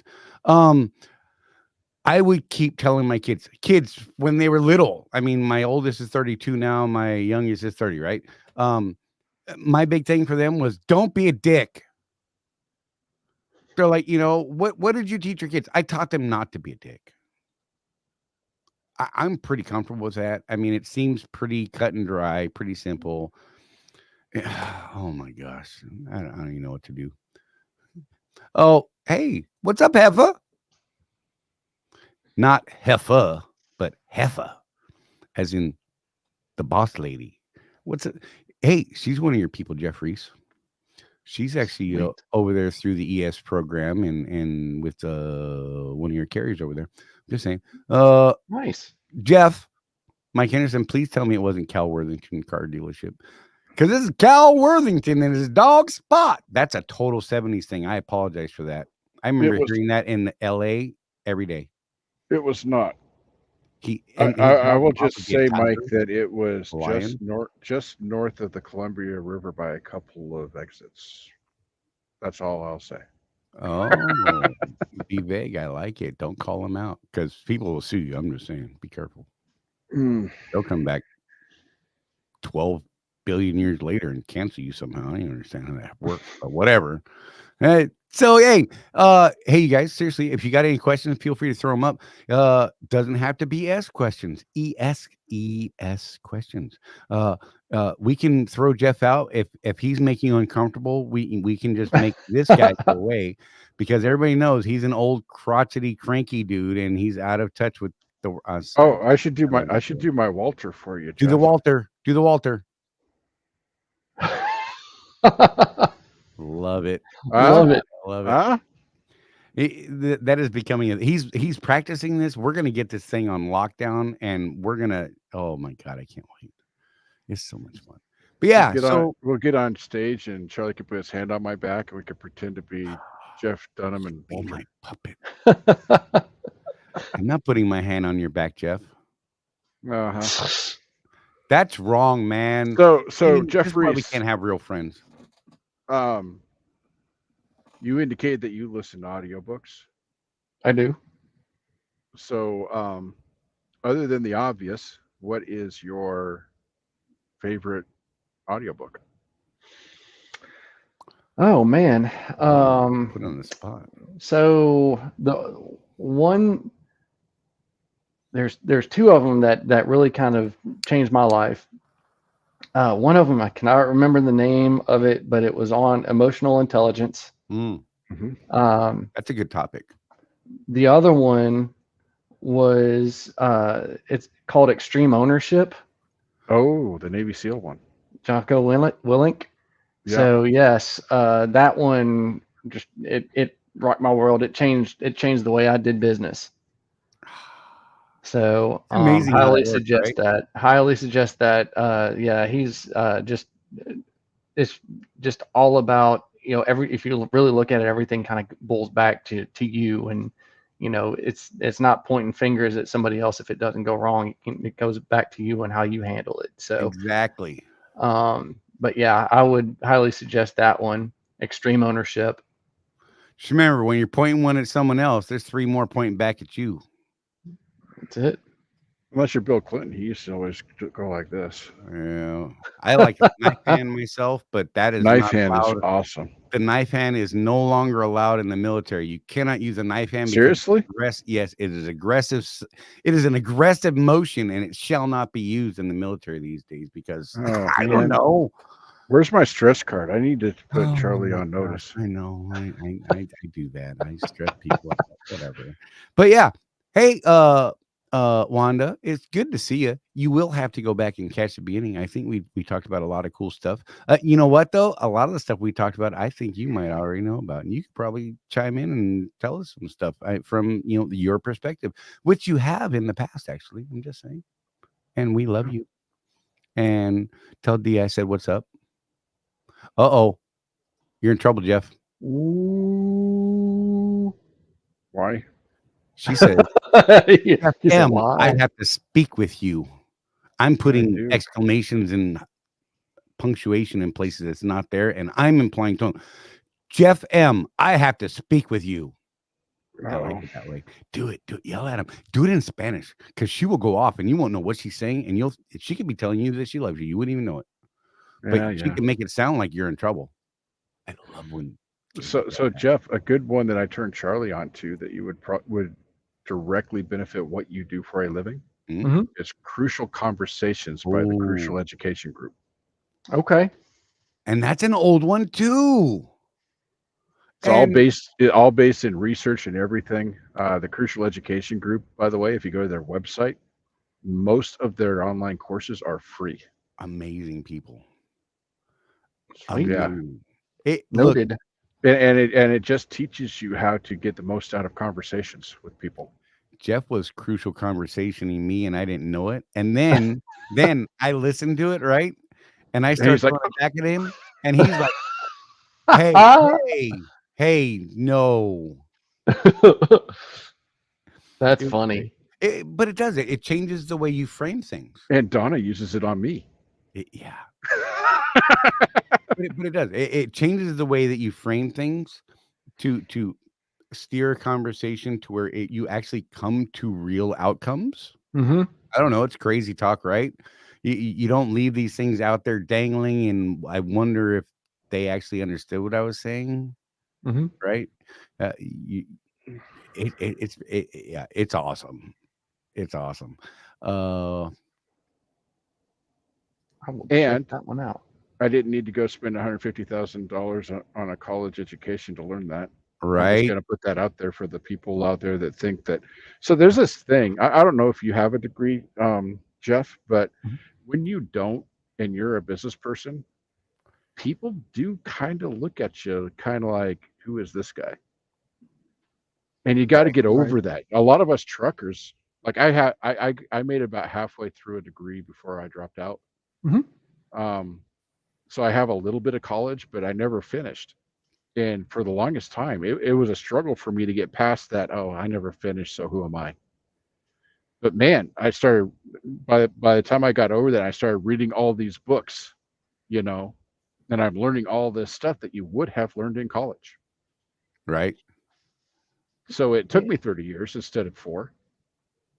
Yeah, it's funny. I do have a degree, but first I'm working in an industry that I don't have a degree in, and I also discovered that the most learning that I've done is actually through the mistakes that I've made within my career. So it's really learning from the school of hard knocks than it actually ever was from getting the degree itself. It's hard knock life for us. It's hard knock life for us. My bad. Yeah. I will say this. The amount of time I spent in college, though, Jeff, regardless of if you're working in your degree, would you have traded that experience for anything? No. I have lifelong friends from my couple years in college to this day. And, no, because that's where I met my wife. Yeah, I was going to say that's where I met my wife. So I would not. Now she might say something different, but I wouldn't change anything. So my wife is right there on the screen right now. So that means she's actually listening. Have you ever heard about how I met my wife? No. Church dance. I was 15 years old.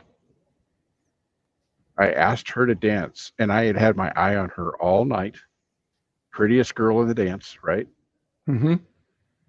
I finally got up the courage. And you know what she said to me? What? No. Shut him down. And then I was a jerk, like 15-year-olds are. Fast forward about 6 months, and she's coming after me. And we didn't recognize each other for the longest time. I think it was maybe she probably remembers better than me, but it was like maybe a few weeks or a month later. And both of us at the same time were like, "You're that person. Oh my goodness." That's great. So yeah, we ended up getting married when I was about 22 and having a big old family and all that stuff. But yeah, that's how we met. Yeah, look, wow. Not knocking a degree, but I do run into so many people like every day.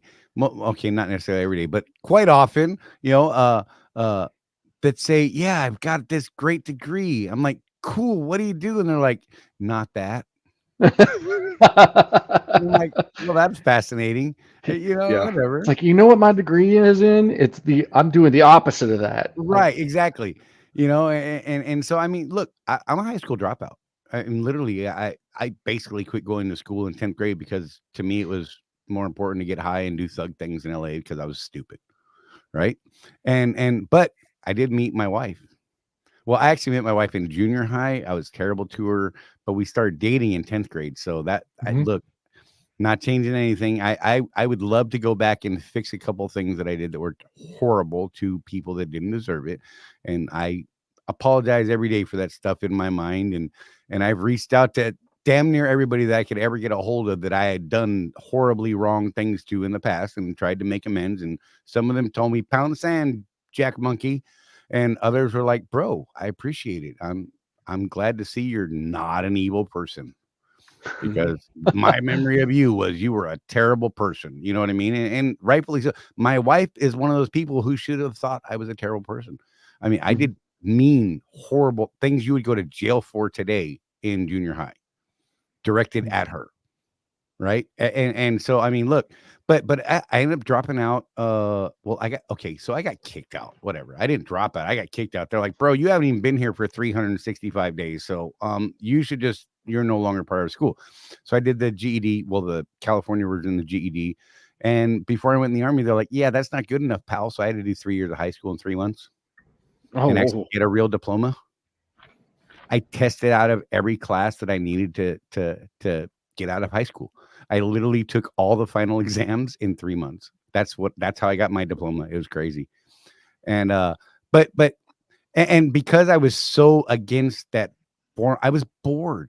So here was my problem. I was bored in high school.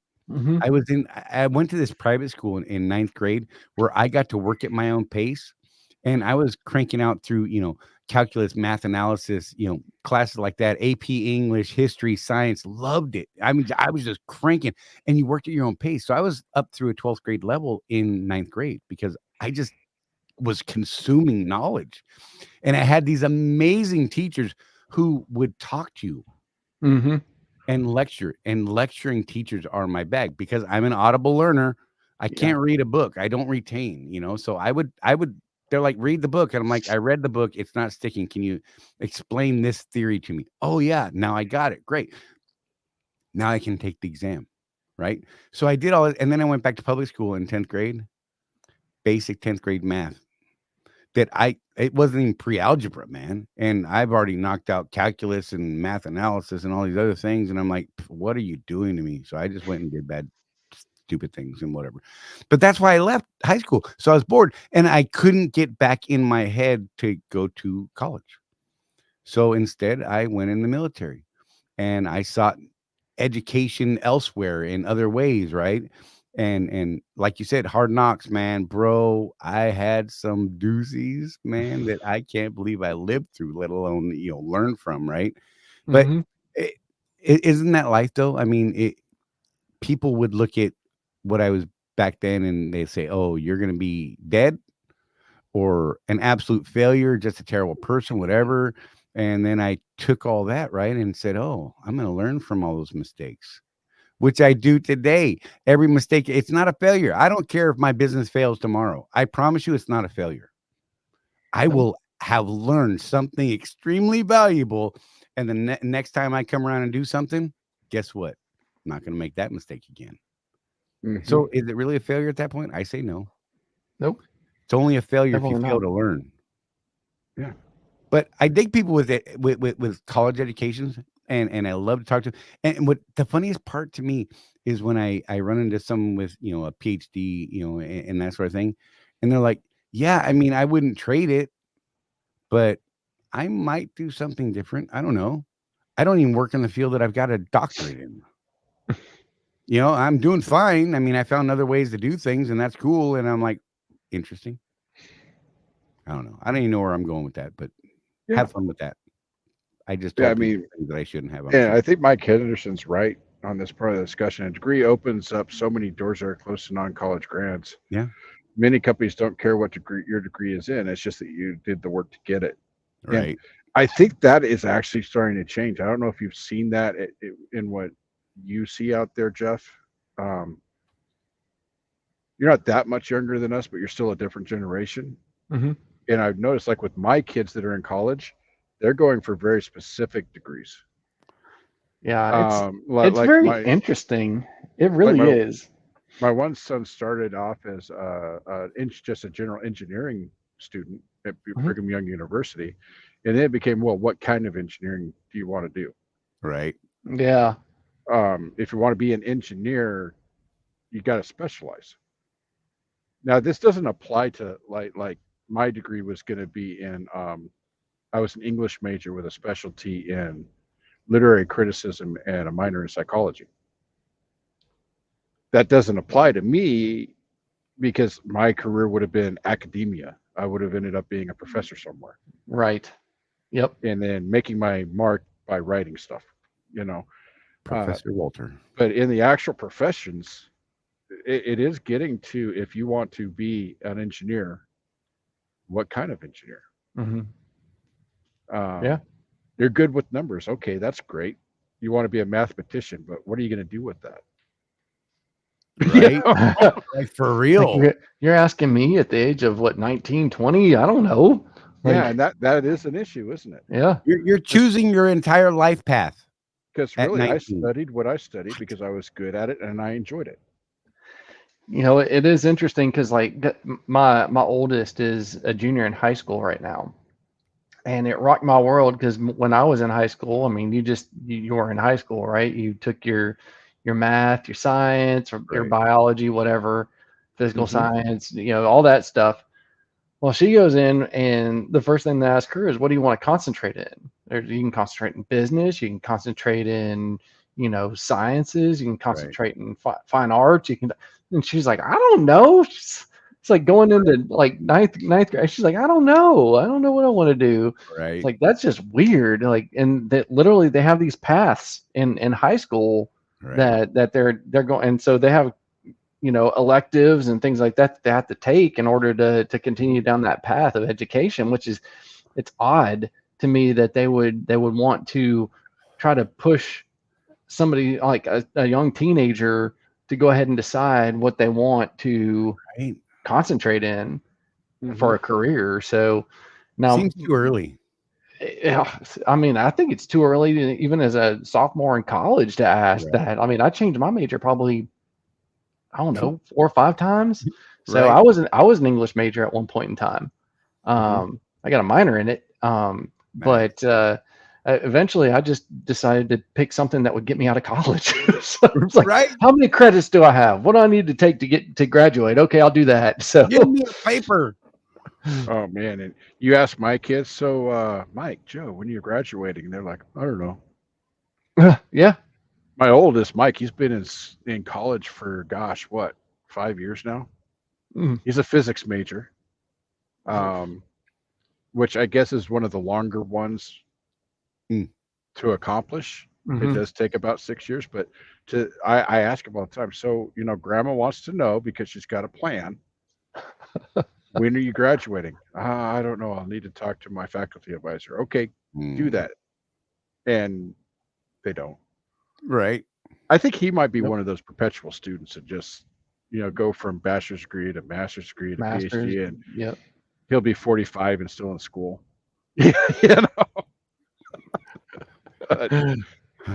I knew a dude that never got a degree and was in university for like 10 years. We've got about 9 minutes left, Charlie. Oh my gosh. So one of the great things about this industry, though, Jeff, is the knowledge pool that we have. Right. Yeah. So when I was mentoring, I had everybody from Charlie's, the high school dropout, to people with a master's degree that used to be a vice president at a technology company. Yeah. I had one guy that was an orthodontist, and he came to driving trucks because he was bored in his retirement. The dude was 72 years old. But think about all that knowledge. We have business people. We have doctors. There was a guy that was in the class behind me at the Swift Academy that was a circuit court judge that was telling us about, you get pulled into a weigh station. They say this, tell them, nay, Ether Bunny, the law. That's great. I'd love to see that guy going through a DOT inspection. Yeah. But that's the great thing about the community that we're building is we have people with master's degrees in business that we could talk to. Sure. About our numbers that understand to a greater extent than even Charlie and I. We're pretty good at it at this point, but people with a formal education to do an evaluation of our businesses say, this is what your business is actually worth. This is how you're really doing. Yeah, of course, we have Colton at CFO that'll do that too, but it's nice to get these other guys to look at stuff. Sure. And that's the value of one of the struggles we have in our subscription site is the same struggle that everybody that tries to build a community is engagement. Right.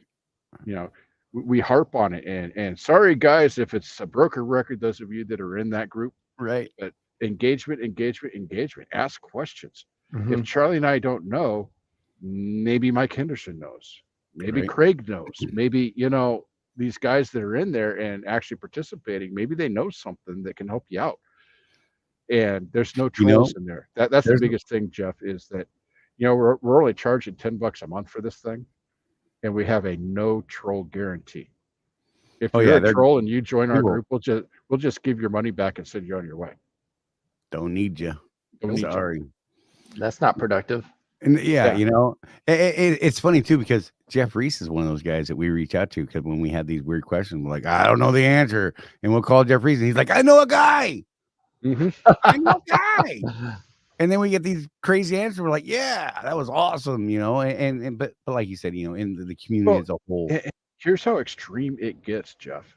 So we have some clients, our first actual coaching clients, that were, for reasons that most people would understand, we're not going to out anything. But so they came to us with this deal, and we said, we can coach you on making that deal. Our first step is to talk to Seabright about what the insurance is going to cost you for this business idea. You know what that turned into, Jeff? They want to do what? How many trucks do they need? Can they afford that? No. Hold on.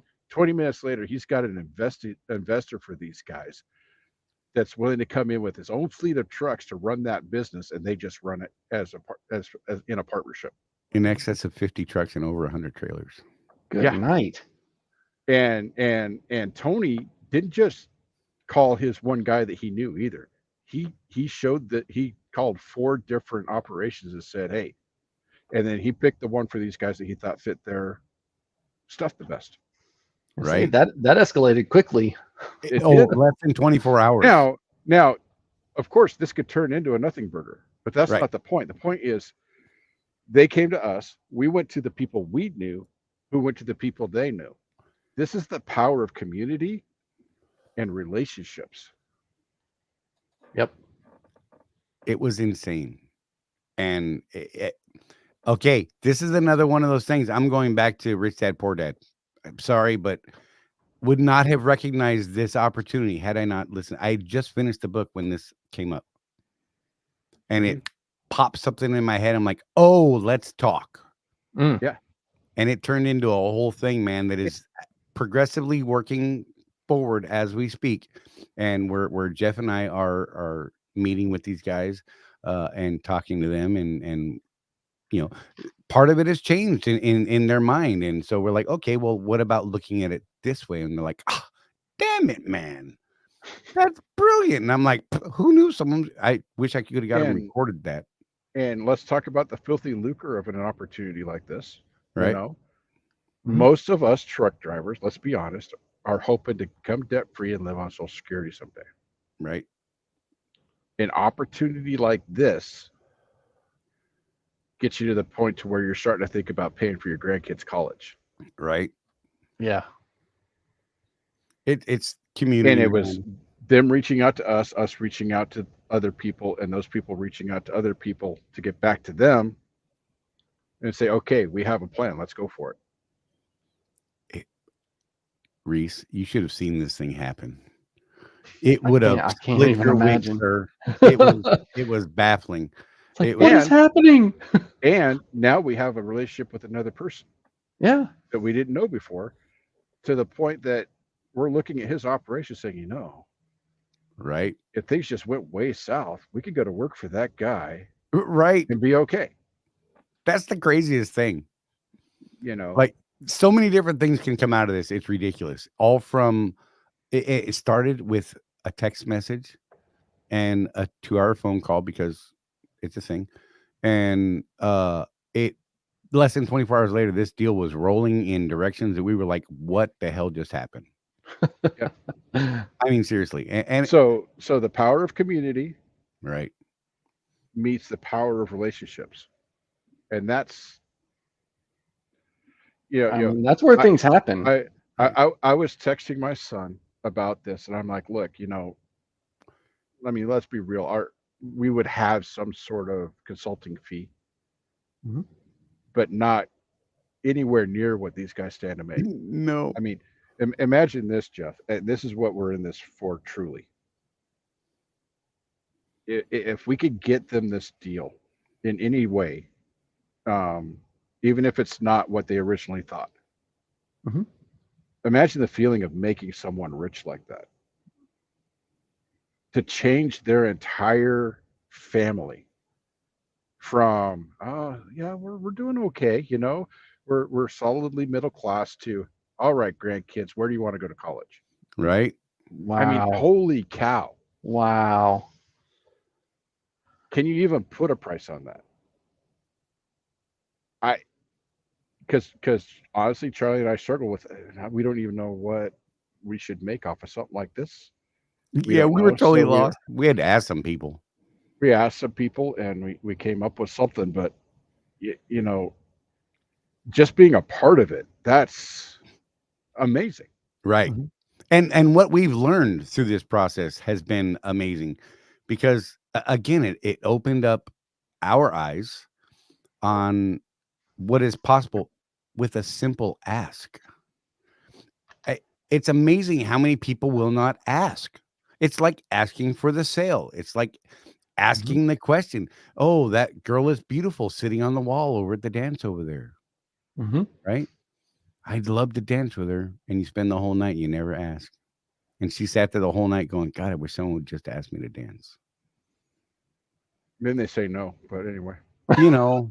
But then later, I'm just saying, you walk in with your Vidal Sassoon jeans on, Jeff. I could just picture it right now. And actually, hey. my kids loved the picture of me back then, because I had I had dark hair at the time, parted down the middle, feathered. Nice. Yes. The plaid shirt, you beautiful and white man. pants. Yes. It was the 80s, bro. Straight up. Rocking the Don Johnson. Yep. Oh, and that's awesome. All right. So, Jeff Reese, we're going to give you a minute. If you got anything you want to throw out there, man, here's your minute to shine, because I love putting you on the spot and you're like, dang it, why do you do this to me every time?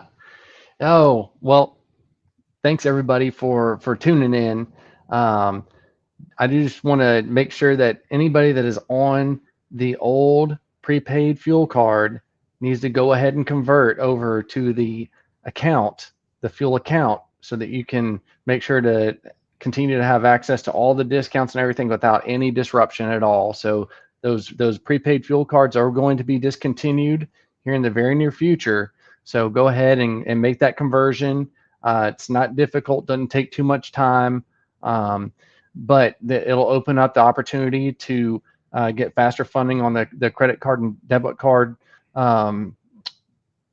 payments and just make sure that you're on the the most secure and the best platform that way. So also stay tuned for all the new features and functionalities that we got coming out. There's other new things that we're working on that I can't talk about right now. The other thing I do want to say is if there is something out there that it'd be great if it'd be great if there was a software that we could use to simplify how I can run my business. It'd be great if the app did this or that. Send those over to us. Send it to esadvantage@expediterservices.com. Call the 866 number and just if you're talking to one of the support reps, just let them know, hey, let Jeff know about this idea. They get that back to me. So we're always evolving. We're always listening to what our customers need because we want to make sure that we provide the best community, the best network, the best platform to help you succeed. Man, you said it all right there. Hey, and you guys can reach out to them directly. I mean, like if you have issues with the card, you call that number. I'm assuming that number is still good. I think it's still good. Yep. There was an email address I put up a minute ago. Just scroll back after the show, scroll back to there because I'm not going to find it right now in time. But with that being said, Jeff Morton, God, you Jeffs, I don't even know who to talk to anymore. What do you got, brother? Exactly. He said it all right there. It has been said. Dude, so a good portion of the show was around, what we read and what Jeff gave us a good recommendation. And I actually second that recommendation. That's a great book. I've listened to it several times myself. Yep. And educate yourself, guys. We've got 10 hours a day in the truck. Even if you're not a reader, podcasts. Learn everything you can while you're driving that truck down the road and learn to be better. You know what? And podcasts are a great thing for something else. They keep your brain active. Mm-hmm. They keep you focused on multiple things. Multiple things. It's not just if you focus on just the driving, and I'll probably get slammed for this, but whatever. If you're just staring at the windshield and you're just like, I don't know about you, but I start to zone the hell out, man. If I'm not thinking about things or my brain goes in 10,000 directions, then that's useless too. Anyhow, Donna wrapped up this with the perfect final statement. White pants and red plaid shirt.